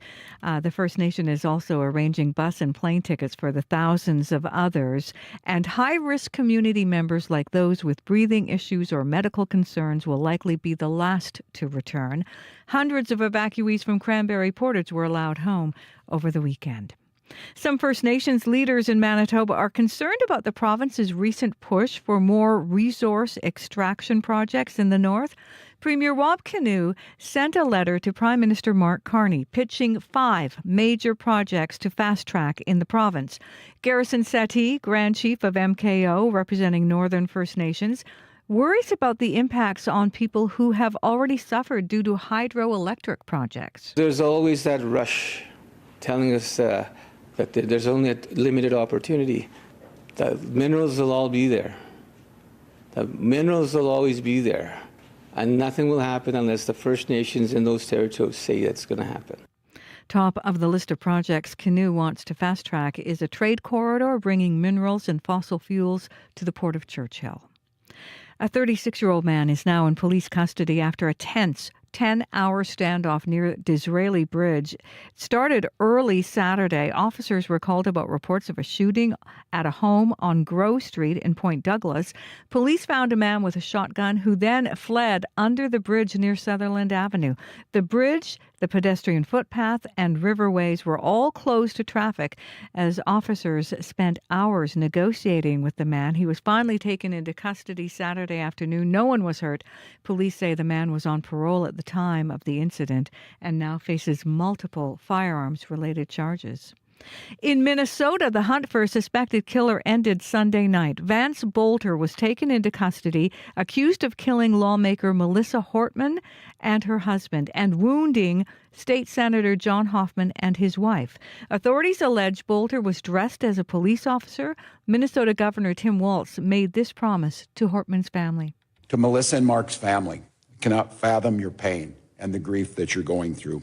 We'll take solace in the memory and the work that Melissa did, and you can rest assured that we will put every ounce of effort that the state of Minnesota has to make sure that justice is served and the individual responsible for this serves the time for the unspeakable act.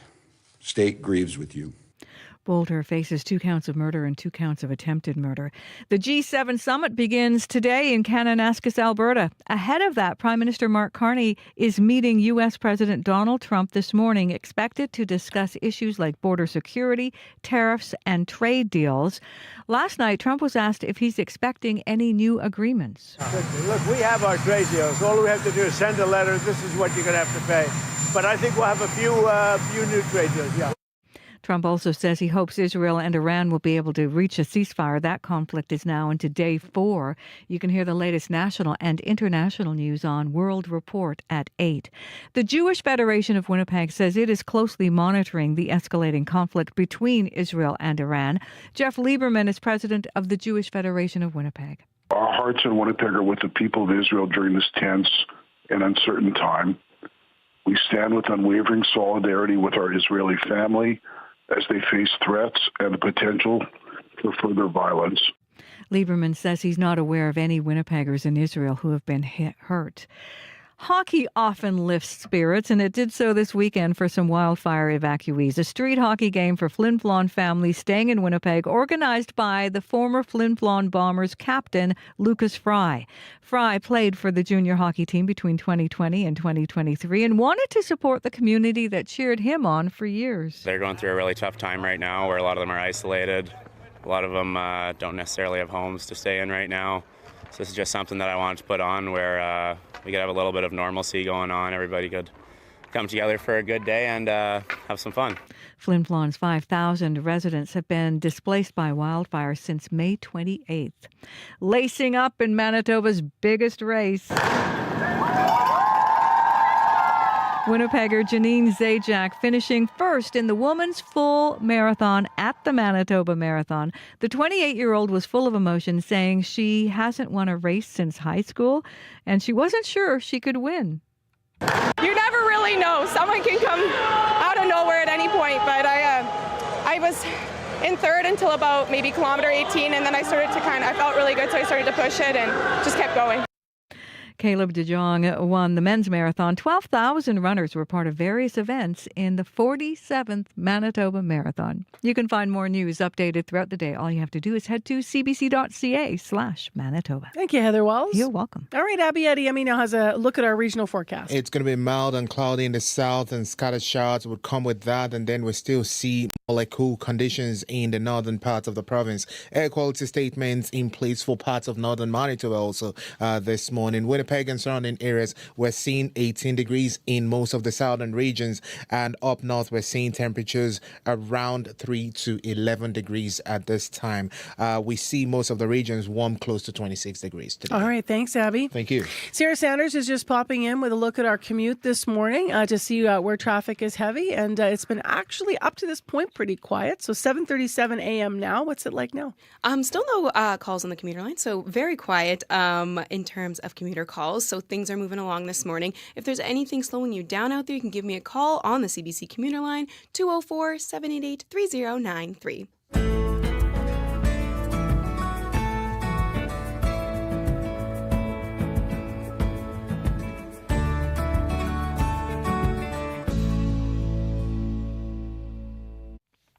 Well, June is here, and that means graduation, celebrations, ceremonies, and speeches. And we're going to continue this morning our conversations with valedictorians from all around Winnipeg and the province. Kayana Ho is the 2025 valedictorian at Technical Vocational High School in Winnipeg, TechVoc. She found out she was selected at the end of May. She's looking ahead to what is next after she graduates, but first she's here to talk about the honor of being the valedictorian. Good morning. Good morning. How are you feeling about this? I'm good. How are you? Good. Were you excited when you found out you were selected? I was pretty excited. You know, the entire process was very overwhelming because a lot of my friends were also selected for the application process. So just going up against these people that I know are very deserving of this title, much more than me, I think was just a lot to take in, but they were all very supportive the moment that they found out that I was picked. So I'm very grateful to them to have such a supportive group of friends. Now, what I'm learning is, especially through this series, every school has a different way of selecting a valedictorian. So how does it work at TechVoc? Okay, so on May 2nd, they handed out this form that you had to fill out, just stating why you think you would be a valedictorian, why you want to be one. And based on that, they selected 5 people that applied, and then from there on we were chosen to present our speech on May 20th, where that was when they finalized everything right there and then. But yeah, that was basically it. It was a fairly quick process. Like obviously, the whole process of writing why you want to be a valedictorian and why you think you would make a good one was a lot to like think about. And then obviously the speech part of it had to do a lot with practicing and just making sure that you followed the rubric of wanting to not only share your story but share your entire graduating class. Who did you practice in front of? Was it just you in the mirror? It or was were you just at home? me. Yeah? No, yeah. I didn't include my parents because I knew that like their input would probably make my nerves go up more than it should. So I took it in my own like independent way and kind of just surprised them with the fact that I made it. That's amazing. So how did you actually find out? Like after the competition then or whatever, after everyone delivered their, why you want to be a valedictorian addresses, did they right away said, okay, Kayana, it's you? No, they made us wait in suspense for like I want to say 15 minutes until they all brought us back into the room, and then that's when they announced who got it. So what was the answer to the big question then about why you want to do this? It's such an honor, but tell me a bit about that. Well, honestly, I never had the thought of valedictorian like as my main priority. Like I went into high school wanting to try all these different things, especially after coming into it at a like irregular time where middle school was spent behind a screen. So I just wanted to make the most out of my high school life. I didn't join many clubs in the first few years, but it was in my senior year where I was like, why not? Like try as much as you can because you're only a teenager in high school once. So I joined as many clubs as I could just to say that I did it because even if I sucked at it, even if I hated it, at least I had the confidence to say that I tried it and I could have been good at it. I could have been bad at it. But I guess that's kind of why, like I said, I didn't prioritize being valedictorian because of all these things. Like it was an afterthought where my friends were just like, why not just come together and it would be an honor to just speak on behalf of all of us. So we all just kind of did the process together and it was a really great bonding experience because we all know that we are very deserving of this title. And it was a crazy thing because I would have never expected this of myself. I love that you tried all those different things though. You'll have all those things to bring. You've seen Tech Voc then from a number of different angles, given what you were involved in. Did you give us a sample of what you joined, some of the clubs? I joined Youth in Philanthropy where we worked with the Winnipeg Foundation to help donate to charities.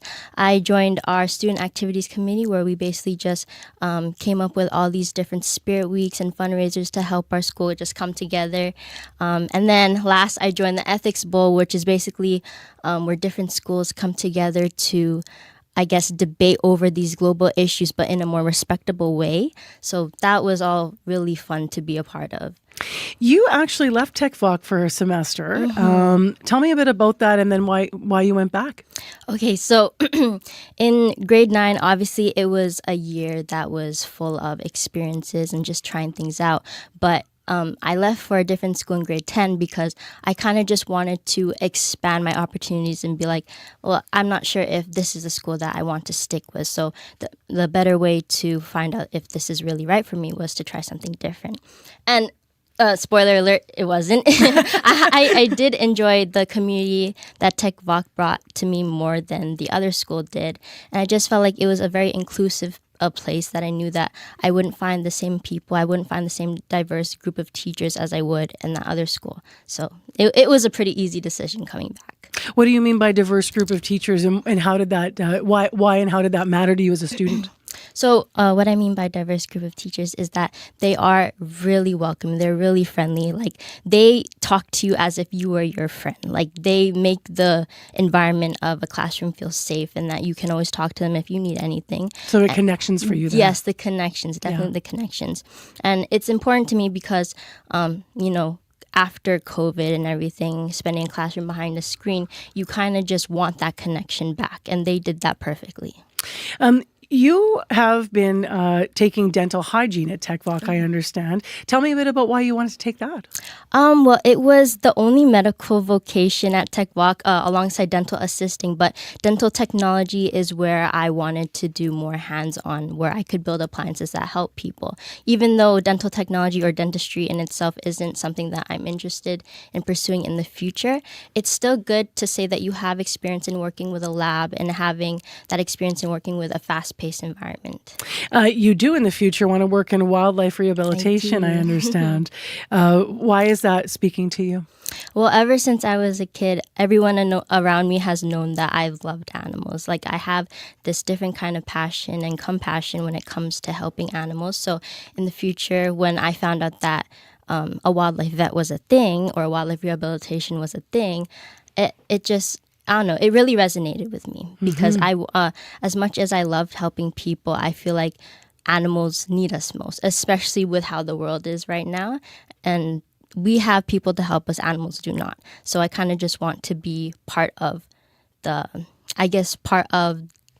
solution. The solution, exactly. Yeah, their voice, being their voice, helping. Your parents aren't watching the interview right now. We left them in the green room. Yeah. But how have they inspired you? Well, growing up with them, obviously in an Asian household, there's a lot of expectations and standards that you must meet. So growing up with that, I think definitely pushed me and expanded my boundaries to know where I stand with everything. It's also the fact that I have the privilege to have such a supporting and loving family. Like, sometimes it can come off as a bit annoying and a bit stressful at sometimes, but you look back and you realize that they're only like that because they care and want you to have these opportunities that they didn't. So I owe it all to them. When is your graduation date? When's your speech? The 23rd. The 23rd of June. Have you written it yet? I did. You did. Can you give us a taste of what you think is going to be, without giving it away, important to leave with your class at Tech Voc this year? I would say just stop comparing yourself to others. Like, your journey is your own. Everyone is unique in their own way. You know your strengths and weaknesses better than anyone else. So if the reason why you're doing everything is to kind of accommodate someone else, don't, because you might not be everyone's cup of tea. Someone might just genuinely prefer coffee. But I think that the most important thing is enjoying the process and just keep smiling when you're doing it, because I think the process is what matters more than the diploma, definitely. Congratulations on your upcoming graduation, and good luck with your valedictorian address. Thank you so much. That's Kayana Ho. She's the 2025 valedictorian for Tech Voc High School here in Winnipeg.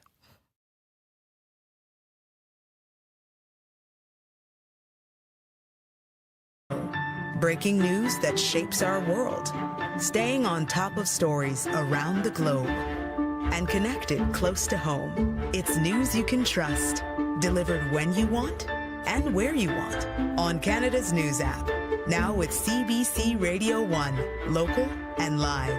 Download the CBC News app for free. It is 13 minutes to 8 o'clock. Thanks for spending some time with us this Monday morning. I hope you had a great weekend. Maybe you had someone run the marathon or run in one of the marathon events, or maybe that was you this morning, like I always say on this Monday after the marathon. Hopefully you're elevated. Maybe there's some ice and heat on your poor legs. And congrats to everybody who took part. Also, happy belated Father's Day. Maybe you had some time with friends and family.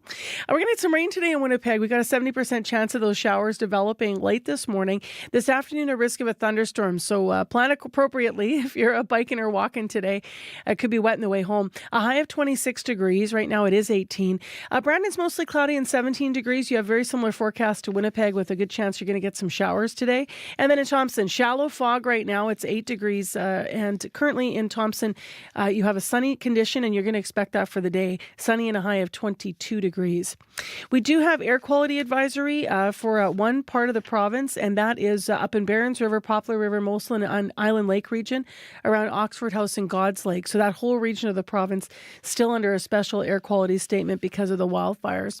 We have confirmed that we're going to talk live with Chief David Monius, who you've heard in the news this morning. He's getting ready for a big day because some people from his community will be able to head back today. They're just coordinating the efforts. They're going to start with the folks that have their vehicles here and they're able to drive back to Cross Lake. So we're going to hear from him after 8 o'clock live for more on how they're logistically planning all of this and what evacuees can expect moving forward. Well, next on the show, speaking of evacuees, Irvin Head says that returning home for him will be bittersweet. Just over 2 weeks ago, his community, Cranberry Portage, was forced to evacuate after a wildfire knocked out power. Now, he says he's excited to go home, but he can't help worry he's going to return with a new set of problems. Without a grocery store or even a medical center in community, as you also have maybe heard on the news, locals rely on Flin Flon for all of their essentials. But Flin Flon's still under an evacuation order, so the 5,000 people in that city are still out. So accessing all those essentials could be an added challenge now. CBC's Santiago Arias Orozco spoke to Irvine to learn more about how he's handling the news. Honestly, I was surprised. We were sort of hunkering down for, I don't know, like maybe a month's worth of waiting around.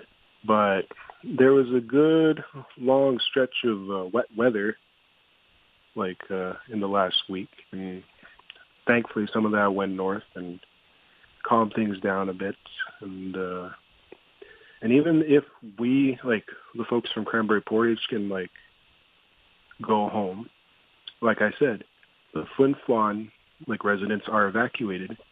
I saw on there they're starting to let like essential services and like critical businesses come back. But that's a big lifeline for people in Cranberry Portage. A lot of Cranberry Portage, like the people who live there, don't really, they work in other places. So Flin Flon, Nepal, maybe even Thompson. It's a lot of critical resources for Cranberry Portage that were cut off in that point. So that would be groceries, like the doctor, anything that you would need, you couldn't get. So even if we do go back, we will. It'll still be a little bit of a, what do? We got to go to the PAW. Hopefully, like that fire is calmed down and we got to get stuff there. But that's a longer drive, and it'll take a minute to readjust.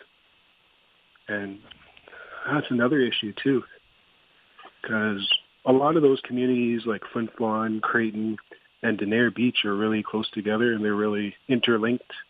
There's a lot of closeness there, and Denair Beach suffered some pretty major structural damage, so I'm assuming there's going to be a lot of repairs and, you know, like fundraising.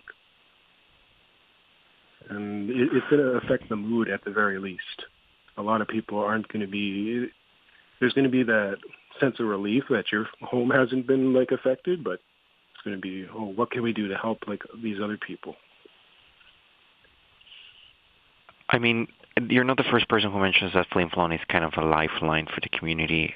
How do you feel about the fact you're going back, as you said, but so many of the services are far from you now, farther than they were before because the community of Flin Flon is still evacuated. Like, is that a concern in your mind? I'd say so, yeah. A lot of our our regular like places that we go to, like pharmacy, Walmart, and like the government places, the bank. I'm assuming those would those would be the first places to open back up. But yeah, like I said, there's a lot of people that we know in Flin Flon. My sister lives in Flin Flon, and she couldn't make it with us to Winnipeg, and she had to stay in the PAW, and we haven't spoken to her since, I don't know, since we've evacuated. So it's a lifeline in that regards as well, where it's like the people that we like, that we talk to every day, our doctors, our like pharmacists, all of those people are still like concerned about whether or not their place of business or even their homes are going to be affected. Our community wasn't in immediate danger, so ours was just an issue of resources, and we could go back, but I don't know. It'll still feel like we're sort in the middle, and I don't know about the process of like how well the fire, because apparently it was two fires and now they merged. It's apparently calmed down a little, but like that's still very concerning. And I don't know. Yeah, but that's not to say that I'd rather stay in Winnipeg. I would rather go home, especially after how much work it took to get some sort of support here. Be nice to be able to go back to work and then have the kids go back to school. Well, the school will start up, they said, next week. But yeah, it's not a complete like, oh, phew, troubles like on the rear view mirror. It's we still got to be a little like aware and watching, and yeah, I think so. If you could tell me, like, what is kind of the top concern in your mind, what would that be at the moment as you prepare to go back and settle back in your home? Well, personally, like, it would be like the money that we used to stay in Winnipeg. And to be fair, we didn't have to spend all of that, but we had our own concerns, and we try to be self-sufficient as much as we can. It would be catching back up on bills, because a lot of our money that we were going to use for bills ended up for having to evacuate and cover off all of our needs, our food, our lodging, our medication, our pet stuff, and a lot of the stuff, like the incidental things, like there's food and like clothing and like other like personal needs that were provided by Red Cross, and we were very thankful for that. We would go there every day, and they have really good food trucks, and that we were really thankful for the support that they gave us there. But it's very much, once we get home, how are we going to figure this stuff out? We got to go, because we can't go get groceries here and take it back to Cranberry, because again, that's 8, maybe 9 hours. But we have a full car. But now we can't go to Flin Flon. Now we got to take Tuesday and go to the PAW and get groceries there. Lots of logistics to figure out as some evacuees begin to make their way home. That was CBC's Santiago Arias Orozco speaking with Cranberry Portage evacuee Irvin Head. As you've been hearing in the news, just over 2 weeks, evacuees from that community made their way south. And although excited to go home, he's worried about what logistics will be involved, as Flin Flon's their closest big center. And of course, people are still out there. Let's get caught up on other news. Heather Wells joins us with live updates here at 3 minutes to 8. Good morning. Well, another northern community lifting its wildfire evacuation order. The chief at Pimachikamak Cree Nation says people can start heading home today. David Monias says people returning by car will come home first. The First Nation is arranging bus and plane tickets for thousands of other evacuees. And he says high-risk community members, those with breathing issues or medical concerns, will likely be last to return. The Jewish Federation of Winnipeg says it is closely monitoring the escalating conflict between Israel and Iran. Hundreds of people have been killed and wounded as both countries exchanged missile fire in recent days. Jeff Lieberman, president of the Jewish Federation, says he's not aware of any Winnipeggers in Israel who have been hurt. I'll be back with more Manitoba news coming up at 8:30. Thank you, Heather. You're welcome. In the forecast today, mostly cloudy, 18 degrees in Winnipeg. Now winds are calm. We have a chance of showers this morning, 70% chance. Could have a thunderstorm this afternoon. So late this morning into the afternoon, we could be wet. Special air quality continues. It's a challenge in Island Lake, Molson River, Barons River, and Poplar due to the wildfires. And in Thompson, shallow fog right now and 8 degrees. Your commute this morning's been good, 788-3093. But Sierra was just looking at the highways map. So 374 is still closed. Why am I mentioning this? Well, because that's one of the provincial roads that is involved with Cross Lake, Pimachikamak.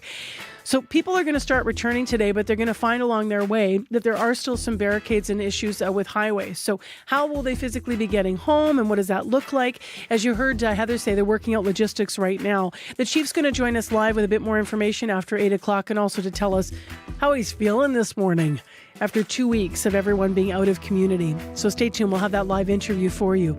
Also coming up after 8 o'clock on the program, As some wildfire evacuees are returning home, many other families are still waiting to see when it's their turn. Many of those are teenagers, and some of them are mourning what would have been their graduation month, their grad season, a chance to finally walk across the stage and put on the fancy duds for grad. But not all is lost. We're going to hear about a special event today. The Winnipeg School Division is giving some wildfire evacuees an opportunity to celebrate graduation, and we're going to hear how in a live interview after 8 as well. I'm Marcy Marcusa. Stay right here, though. World Report's next with the latest in national and international news.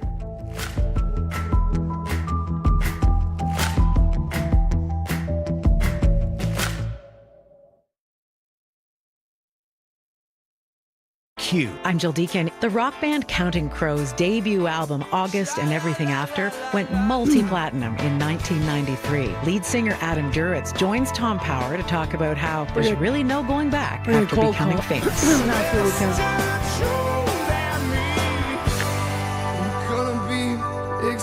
Q. This morning at 10:30 in Newfoundland, and on CBC Listen, or wherever you get your podcasts. The CBC News is next. Coming up in half an hour, it's The Current with Matt Galloway. The federal government's plans to build, baby build, creating housing, jobs, and boosting the economy relies on workers. Canada does not have enough people working in the skilled trades, and there is debate about how to solve that problem. That's coming up on The Current. This is World Report. Good morning. I'm Marcia Young. G7 leaders are under pressure to try to ease the conflict between Israel and Iran. They're gathering for a summit right now in Kananaskis, Alberta. But in the Middle East, rockets are still flying.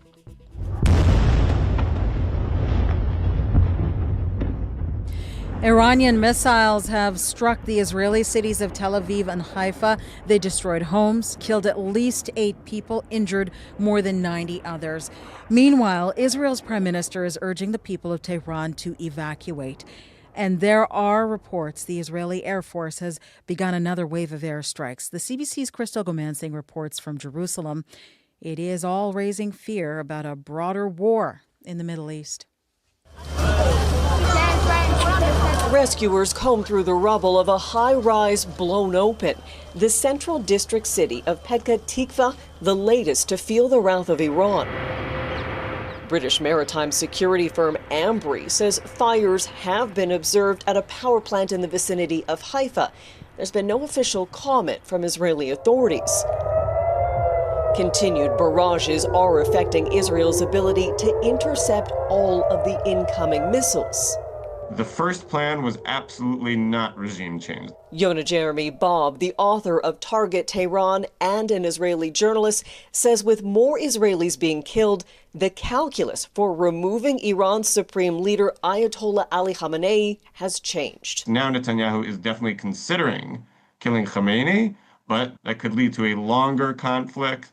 That could lead to all sorts of unpredictable scenarios. On Fox News Channel's special report with Brent Bayer, Israeli Prime Minister Benjamin Netanyahu did not rule out regime change as a possibility. I think that we do what we need to do.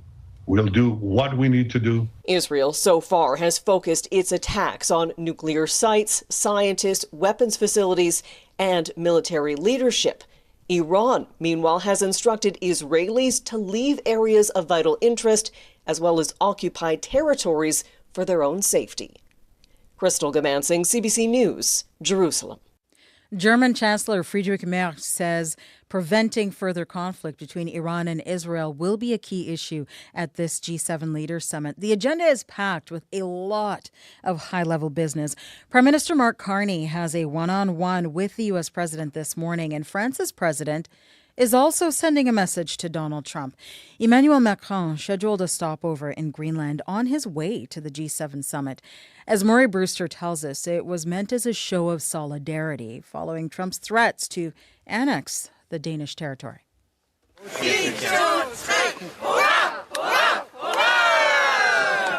Emmanuel Macron was given a hero's welcome in Nuuk, Greenland's capital. The island is a territory of Denmark, which U.S. President Donald Trump hopes to acquire one way or another.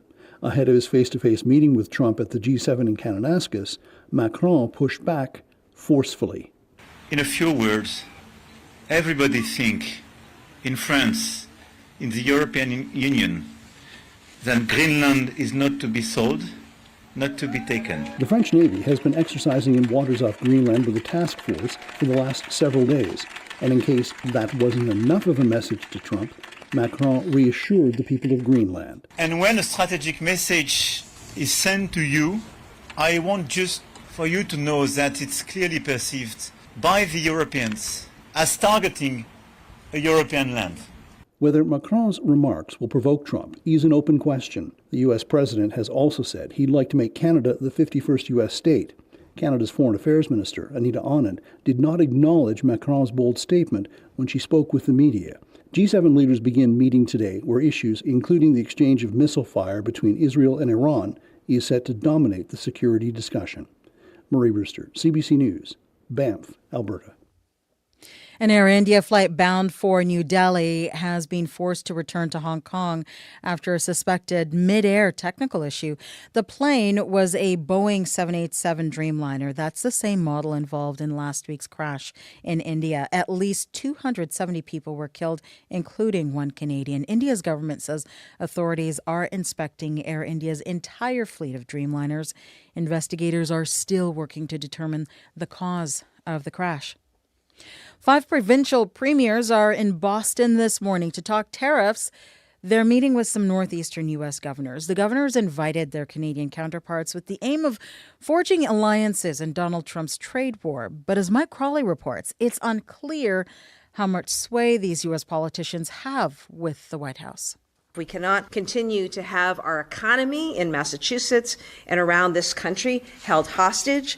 Massachusetts Governor Maura Healey will host the meeting on tariffs with the premiers. She's a Democrat and no friend of Donald Trump. I wish somebody could reach the president and get him to stop. Same goes for Maine's Governor, Janet Mills. I personally do not understand the rhetoric that's coming out of Washington, out of the president's mouth. Tariffs and the reluctance of Canadians to cross the border are starting to affect some parts of the northeastern U.S., but only one of the governors slated to attend the meeting is a Republican. Nova Scotia Premier Tim Houston is under no illusion the gathering will help end the trade war. That's a President of the United States level decision. Still, Houston says it is important to foster relationships with nearby states, and New Brunswick's Premier Susan Holt believes there are ways the governors can influence Trump. Would like to continue to encourage them to work through their channels and their business leaders to make clear to the administration how tariffs are hurting Americans and Canadians. Ontario Premier Doug Ford, PEI's Rob Lance, and Newfoundland and Labrador Premier John Hogan are also attending. Shared opportunities in energy, tourism, and manufacturing are on the agenda, an attempt to get these neighbors back to being friends. Mike Crawley, CBC News, Boston. The man wanted in the murders of a Democratic U.S. lawmaker and her husband is under arrest. Minnesota Governor Tim Walz made the announcement late last night. Law enforcement have apprehended Vance Bolter. That's 48 hours that law enforcement involved in a complex and dangerous manhunt. Spent Father's Day away from their families to deliver justice for Melissa and Mark Hortman. Democratic State Senator John Hoffman and his wife were also shot inside their home early Saturday morning. They both survived. Police say they found a manifesto inside the suspect's vehicle. It included the names of several lawmakers and officials. This was the largest manhunt in Minnesota's history. U.S. President Donald Trump says he wants to step up his administration's immigration raids, and he wants federal agents with Immigration and Customs Enforcement to focus on Democratic-run cities. At the same time, there are indications that Trump is feeling the pressure from those working in certain industries. The CBC's Karen Pauls joins me now from Washington. And Karen, what can you tell us? Well, President Donald Trump posted on social media that he has directed ICE agents to do everything in their power to achieve the very important goal of delivering the single largest mass deportation program in history. The goal is at least 3,000 arrests a day, up from about 650 a day during the first 5 months of his second term. To reach that goal, agents must, quote, expand efforts to detain and deport illegal aliens in America's largest cities, such as Los Angeles, Chicago, and New York, where millions upon millions of illegal aliens reside. Trump added that he also wants agents to focus on our crime-ridden and deadly inner cities and those places where sanctuary cities play such a big role. He suggested to reporters last night that his decision to deploy National Guard troops to LA was the reason the protests there went peacefully. So the protesters, if we didn't have the National Guard on call and ready, they would rip Los Angeles apart. They come and they check and they say, is the National Guard going to be there? And if the National Guard's being there, they don't even show up. Karen, Donald Trump does seem to be pulling back on ICE investigations on certain industries. What do we know? Trump is trying to deal with the impact the mass deportations are having on key industries that rely on those workers, like farms, restaurants, and hotels. Last week, he posted on social media that he's heard concern from those sectors, and he promised to make some changes. And there are reports arrests in those industries are now on hold. Marcia? Thank you, Karen. You're welcome. The CBC's Karen Pauls in Washington. That is the latest national and international news from World Report. If you like the World Report podcast, please follow us and tell a friend. It helps spread the word. I'm Marcia Young.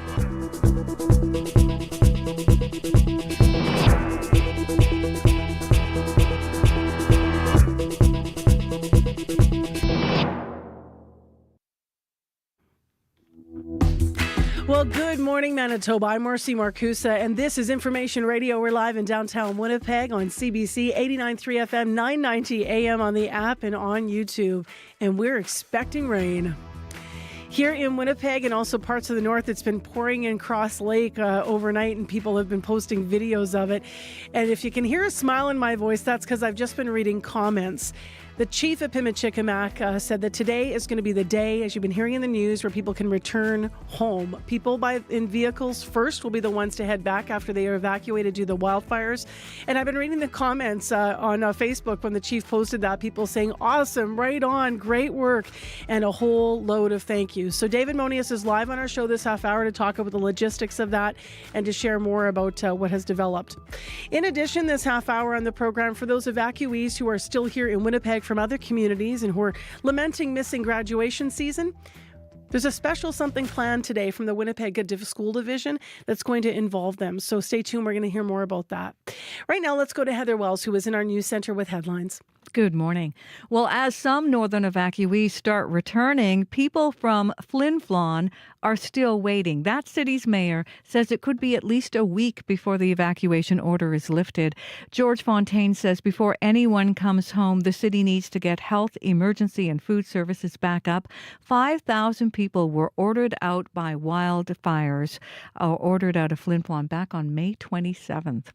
Manitoba First Nation leaders are concerned about the impacts resource projects could have on people in the north. Premier Wab Kinew sent a list of projects he wants to fast-track to the Prime Minister. Top of the list, a trade corridor bringing minerals and fossil fuels to Churchill.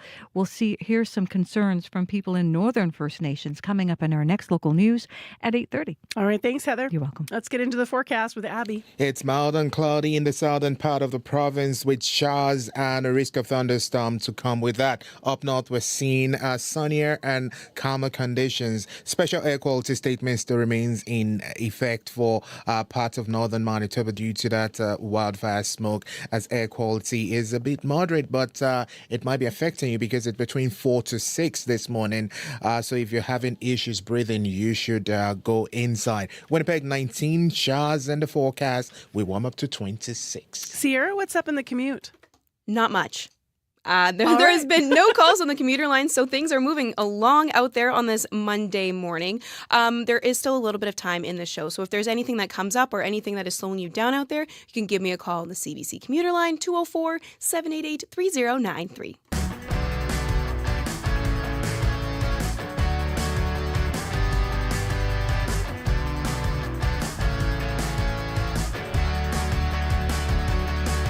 Well, I'll tell you, the highway heading up to Cross Lake is going to be busy today, and that is because, as we mentioned, people are returning home. First, those who have their vehicles who were evacuated from the community 2 weeks ago, Pimachikamak.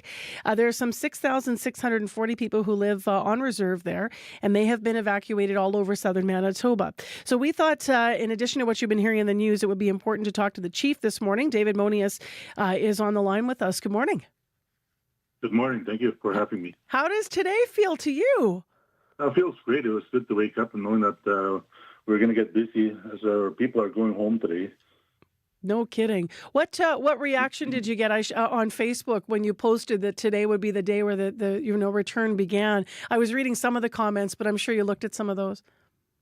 I've seen some of those as I was making the announcement, and all I seen was a whole bunch of hearts popping up and everything like that. And people commenting that they're just excited and yay, they've been, as much as we love Winnipeg, but home is something so precious that we can never take for granted. We're going to pull up a picture here for those that are watching on YouTube. And this is actually a picture from your Facebook page. This was taken at the end of May, though. What it shows is you and a whole bunch of firefighters, ready to stay and to fight. And so they did. What would you like to say to these folks that are depicted here and all of the others that came to help in community? Well, I would just say that, the firefighters, especially our heroes, are just been just tremendous in terms of what they've done. I've never seen so many firefighters coming together in one place. I mean, the courage and dedication and the selflessness shown by everybody who stepped up to help during this evacuation and fighting the forest fires. Nothing short of heroic. From the fierce firefighters to local heroes, local volunteers, municipal crews, and anybody, especially those guys who came from the United States to come fight the fire on our behalf. What should people be prepared for once they get into community? Like, remind us what it looks like there. There's still going to be air quality issues. Like, what should people be preparing for? Well, I think that what we should be prepared for is that to make sure that, there was a lot of things that happened during the firefighting. We had a power outage during the firefighting, and so we were concerned about the structure of the water plants, the fridge, the homes, whether they're working or not properly, and things like that. We're kind of worried about it. But the thing that the most is that there'll be a lot of ash all over, and there's some a lot of pine needles that were burned and were flown back into our community. So it may be a little dirty, but it's safe. I mean, we had people getting ready, and many of our people were staying back. Most people don't know; they hear about the firefighters, but there's many essential people who stayed behind to make sure the homes were safe, that from looting or people who snuck in there, or from bears who actually broke into some of the homes and stuff like that. So we had to really be vigilant. Okay, so they're going to need to be prepared for that, obviously. I'm guessing there's going to be some videos shot today of some happy pets reuniting with their families. Well, absolutely. I mean, everybody is right now, and it's going to be a little chaotic, I think, in terms of trying to get everybody on the buses, on the planes, and then people driving home. So we're trying to do it more strategically to make sure we do it in phases the way we did when we did the evacuation. So keep everything in orderly. But at the same time, we have to make sure that people are able to get home safely. So there's a lot of logistics there involved, from creating accounts with the gas stations and so forth, and feeding them and giving something to drink. I know you mentioned that the first people we've been hearing in the news that will go home are people that are returning by vehicle. So what highway will they be taking, and how many people do you expect that actually did get out with their cars? Because 374 is still closed. And I think normally out of Pimachikamak, you go 373 to 374, right?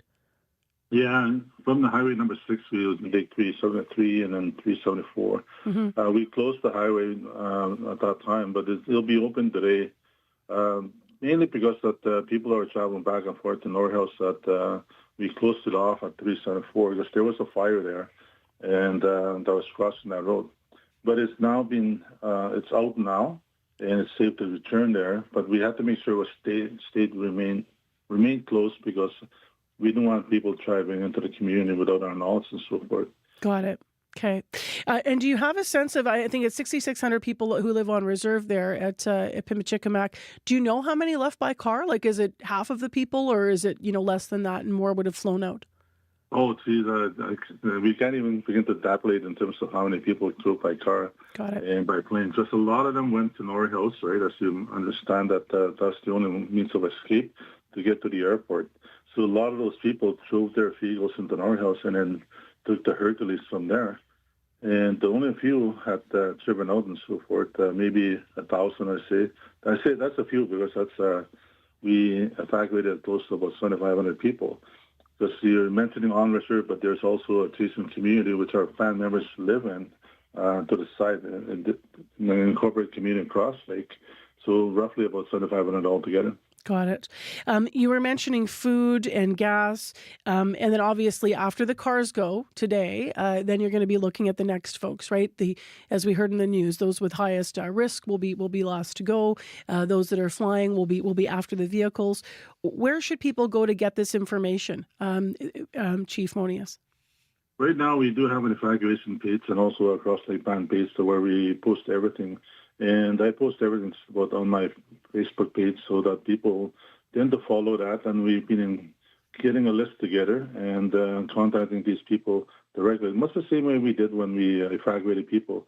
We created a list from our membership. And what we did was that we contacted each person individually and started to get them ready to get going and so forth. Well, we're going to leave with a bit of music. And I'll tell you why I'm playing this. You might have seen this on Facebook too, Chief Monius. Right. I understand it was raining in Cross Lake, and Frederick North posted this out his car window, driving around the community. It says Creedence Clearwater Revival, and here it is. Have you ever seen the rain? Oh, thank you. Wow. And he was driving around. What are you thinking as you're listening to that? Well, I'm just getting goosebumps. I'm thankful for the firefighters, but I'm also thankful for God for being the best firefighter and give us some rain and, putting out the fire for us. An emotional moment for you, to be sure. It's going to be a busy day, but we thank you for starting it here with us on CBC. Have a good day, and good luck with people returning home. Thank you. It's Chief David Monius of Pimachikamak Cree Nation. Today, the first people will return home to community. They've been evacuated for some 2 weeks due to wildfires.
Well, 2 weeks must have felt like forever for the folks from Pimachikamak who were evacuated from their community.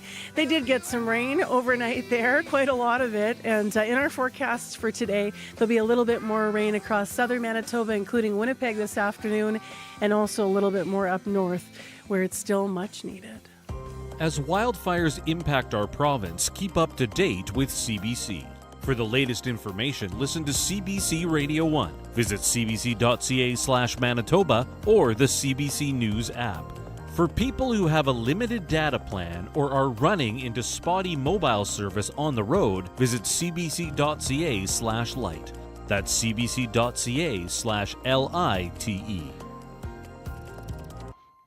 It is 8:22 a.m. on 89.3 FM, 990 a.m. on the app and YouTube. Bit of a traffic note here. We had Rick and Robert both calling our commuter line saying there was a collision in the curb lane here in Winnipeg at northbound Waverley, the curb lane at Scurfield. There's emergency vehicles on scene, so proceed with caution through the area. So that's a collision, curb lane, northbound Waverley at Scurfield. They're just starting to remove the car from the road at last we heard on our commuter line. So take it easy through there. 788-3093 is where you can call to update Sierra. Well, next on the show, of course, there are still a lot of evacuees here, blah, blah, blah. I got all emotional in the last interview. I'm trying to recover. There are still a lot of evacuees here in Winnipeg, and there's something special actually happening for those that are of graduation age.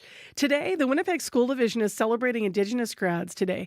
That ceremony's at the University of Winnipeg Duckworth Centre this afternoon. But in an act of solidarity, wildfire evacuees from northern Manitoba have been invited to join this celebration.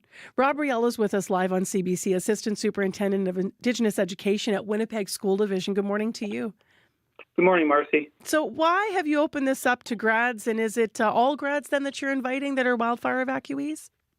Yes, it's all grads, Indigenous and non-Indigenous. I'm not sure if you're aware, our powwow was on June the 5th, but due to poor air quality, we had to cancel.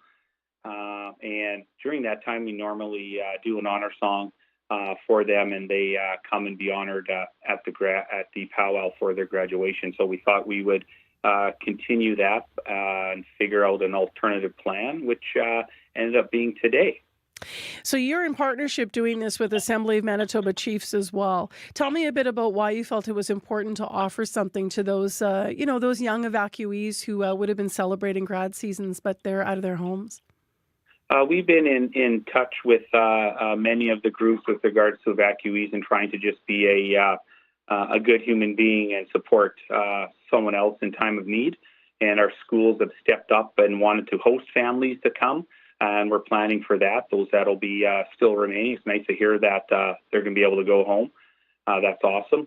But we're thinking of just being good neighbors and being able to host the graduates, giving them that possibility just to be honored, just along with ours as well too. As it's funny, is the connection of the fires that are happening up north, that it had impacted on us. So hopefully it was a time for everybody to think that it's not just us that are being impacted, and we get to feel and understand who we can help and where we can provide some assistance.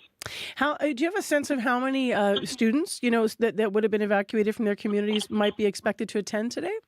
We're meeting at 10 o'clock to figure out the numbers. The numbers have been growing over the weekend. We'll get a final number, but we're hoping that there'll be a good representation from our neighbors from the north. And to be clear, this is, diplomas aren't handed out at this ceremony. This is, as you mentioned, a celebration ceremony, correct? Correct. Yeah, we are. What we are doing today is something special. It's the first time we've done something like this outside of our powwow. So we're going to have a grand entry. Then we're going to have some opening prayers from our divisional kukum. And then we'll have some opening remarks from our chief superintendent, Matt. And then we'll get a teaching. We'll do an honor song with some dancers. And then something really interesting that we're going to try is we're going to have a round dance with everybody there. And a round dance has a specific purpose, and that's to heal, honor, and to celebrate life. So we're going to try and get as many of the participants involved in this round dance. So it'll be something that's going to be very special, and hopefully that'll take us to around 3:30 and end our afternoon. What was the response like from the students in Winnipeg School Division when they found out the invite had been extended to evacuees and that this would have extra meaning? Our divisional drum group out at Tech Vok, the Good Heart Elk Singers, were very excited to be, first of all, just sounding the drum for our students, but also now they would have friends and family and relatives from the north as well too. So they're very excited about that. And then just being open the doors for our neighbors to come is something that's going to be very exciting. Have you heard from any of the evacuees and their families yet about how they feel about this invitation being extended, or will that joy all come today? I think that joy will all come today, but I know that our staff has been in constant contact with Tyler LaValle from AMC and Charles Cochran, also from Manitoba First Nations Education Resource Center. They've been our contacts. They've been wonderful in getting the message out and getting it onto Facebook. What would the kids have been missing out on? These students have been out of their homes since late last month, those that will be showing up today potentially or have been invited. Grad season activities they may be missing out on would include, I guess, a whole bunch of different things. Yeah, they'd be missing out just on the camaraderie and then just the celebration of working so hard for many of them have been friends for 13 years since, kindergarten. And they've gone through the school system standing beside their peer. You don't want to miss out on that. We had, I don't even want to mention it, but a few years ago we had to change all of our grads because of COVID. But we're just trying to make it as meaningful and celebratory as possible. Well, enjoy it. Even if it rains on you, it's all good luck, and we all love that, right? Thank you very much, Rob Riel. I know this is indoor at Duckworth Centre. Enjoy it this afternoon. Thank you very much. That's the Assistant Superintendent, Rob Riel, the Indigenous Education at Winnipeg School Division. That ceremony at Duckworth from 2 to 3:30 this afternoon. All right, Marjorie Dalhouse has popped in to talk about what's happening later in the day. Her call-in portion between 12:30 and 1 on her show Radio Noon. Hello. Well, hello, Marcy. As we've heard, a lot of people from some of the communities that have been evacuated are now being allowed to go home. But what are they going to come home to find? So we're going to be speaking with an expert who has been in the insurance industry as well as deals with homes and extreme weather. And he's going to tell us more about what is the next steps for people when they return home. So what we're doing is we're inviting you, if you've been a recent evacuee, what did you come home to? Maybe you're someone who has been displaced in the past, whether it was fire or flood. We want to hear from you about how you were able to rebuild your life, if you were able at all. Give us a call, share your story, ask any questions after 12:30 on Radio Noon today. All right, thanks, Marjorie. Thanks, Marcy. If you want to leave a message now about that, 788-3797, 204-788-3797, and you might have questions right now also about what to pack in your car as you're heading and leaving if you're allowed to go home today. It is right now time for your CBC Winnipeg News. This is CBC News.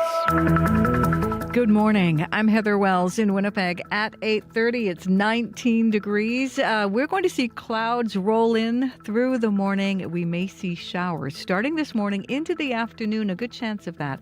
Also a chance of a thunderstorm. Today's high is 26. A northern community has lifted its wildfire evacuation order. The chief at Pimachikamak Cree Nation says people can start heading home today. We had really good reports coming back today, and then they recommended that we could probably lift the evacuation, but not a state of emergency, because there is still fire and there's still smoke, but it's under control, and they feel that we should be okay to go home. Chief David Monia says people returning by car will come home first. The First Nation is also arranging bus and plane tickets for thousands of other evacuees. He says high-risk community members like those with breathing issues or medical concerns will likely be the last to return. Hundreds of evacuees from Cranberry Portage were already allowed to return home over the weekend. Now, people from Flin Flon are still waiting to go back home, but the mayor says it could be at least a week before that evacuation order is lifted. 5,000 people were forced out by wildfires May 27th.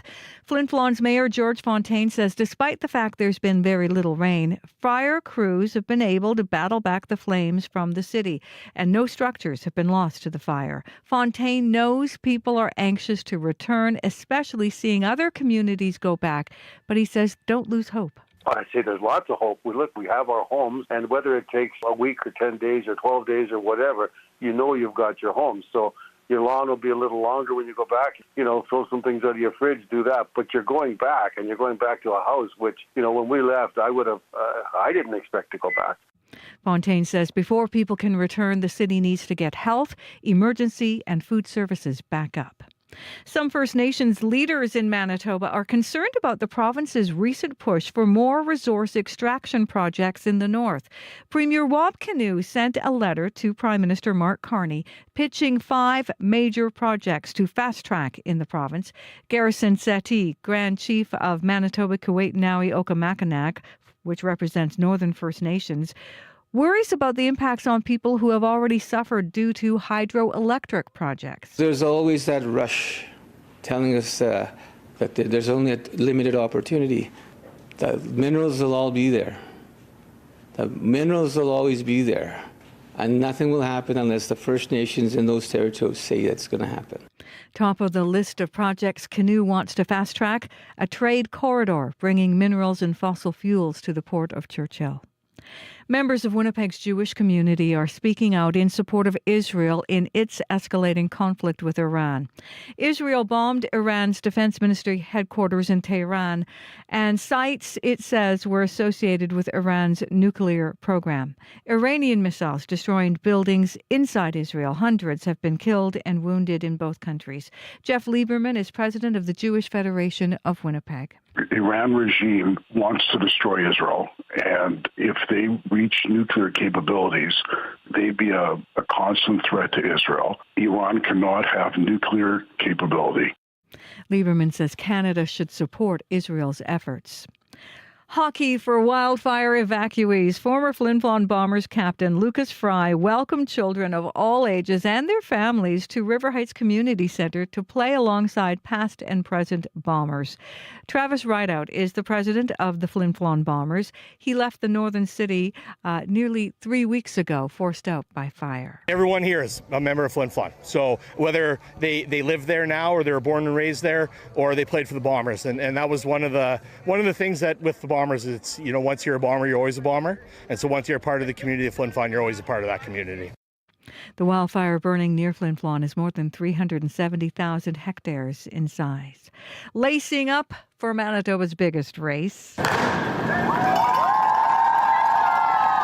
The Manitoba Marathon yesterday, and Winnipegger Janine Zajac finished first in the women's full marathon. The 28-year-old full of emotion, saying she hasn't won a race since high school and wasn't sure she would win. You never really know. Someone can come out of nowhere at any point, but I was in third until about maybe kilometer 18, and then I felt really good, so I started to push it and just kept going. Caleb De Jong won the men's marathon. 12,000 runners were part of various events in the 47th Manitoba Marathon, which, by the way, was a historic year for the full marathon, which saw the most people registered for that event in its history. You can find the latest news updated throughout the day. All you have to do is head to cbc.ca/Manitoba. I will not be complaining about being sore from doing some yard work. Hey, that's work too. Not today in Manitoba, because inevitably you say something and someone in your office goes, "Really? I ran the marathon yesterday, lady." All right, thanks, Heather. You're welcome. Let's look at our commute situation with Sierra Sanders. Yeah, there was a collision at northbound Waverley and Scurfield, and that collision blocked the northbound right turn lane and curb lanes as well. There were emergency vehicles on the scene. Thanks to Rick and Robert for those calls and letting us know. All right, thank you, Sierra. Thank you. And thank you, Abby, in advance. Last traffic here, or last weather, rather? It's mild and cloudy in the southern part with a chance of showers and storm later, and we'll see sunny conditions and calm winds up north. Southern part of the province would warm up to 25 with breezy afternoons, some rain most of the regions, while up north we're going to see it warm up to around 22, but smoke is still in the air. Winnipeg, 19, going to 26 with showers later. All right, thanks, Abby. Thank you. Thanks to Nellie Gonzalez, who's the show's producer in our current affairs unit of all the shows. Leif Larson, who is the senior producer of audio here at CBC Manitoba, to our news team this morning. Heather Wells, Joni Nicolo, and Megan Ketchison. Our live team, Abby Adeyemi, Brad Lillies, and Sierra Sanders. And then thanks also to the associate producers who worked on the program this morning. That was Chidi Akuma. Take care, be well, Manitoba. I'm Marcy Marcusa, and remember, more local programming through the day at noon and from 3 to 6 on Up to Speed. The Current's coming up next right here on 89.3 FM.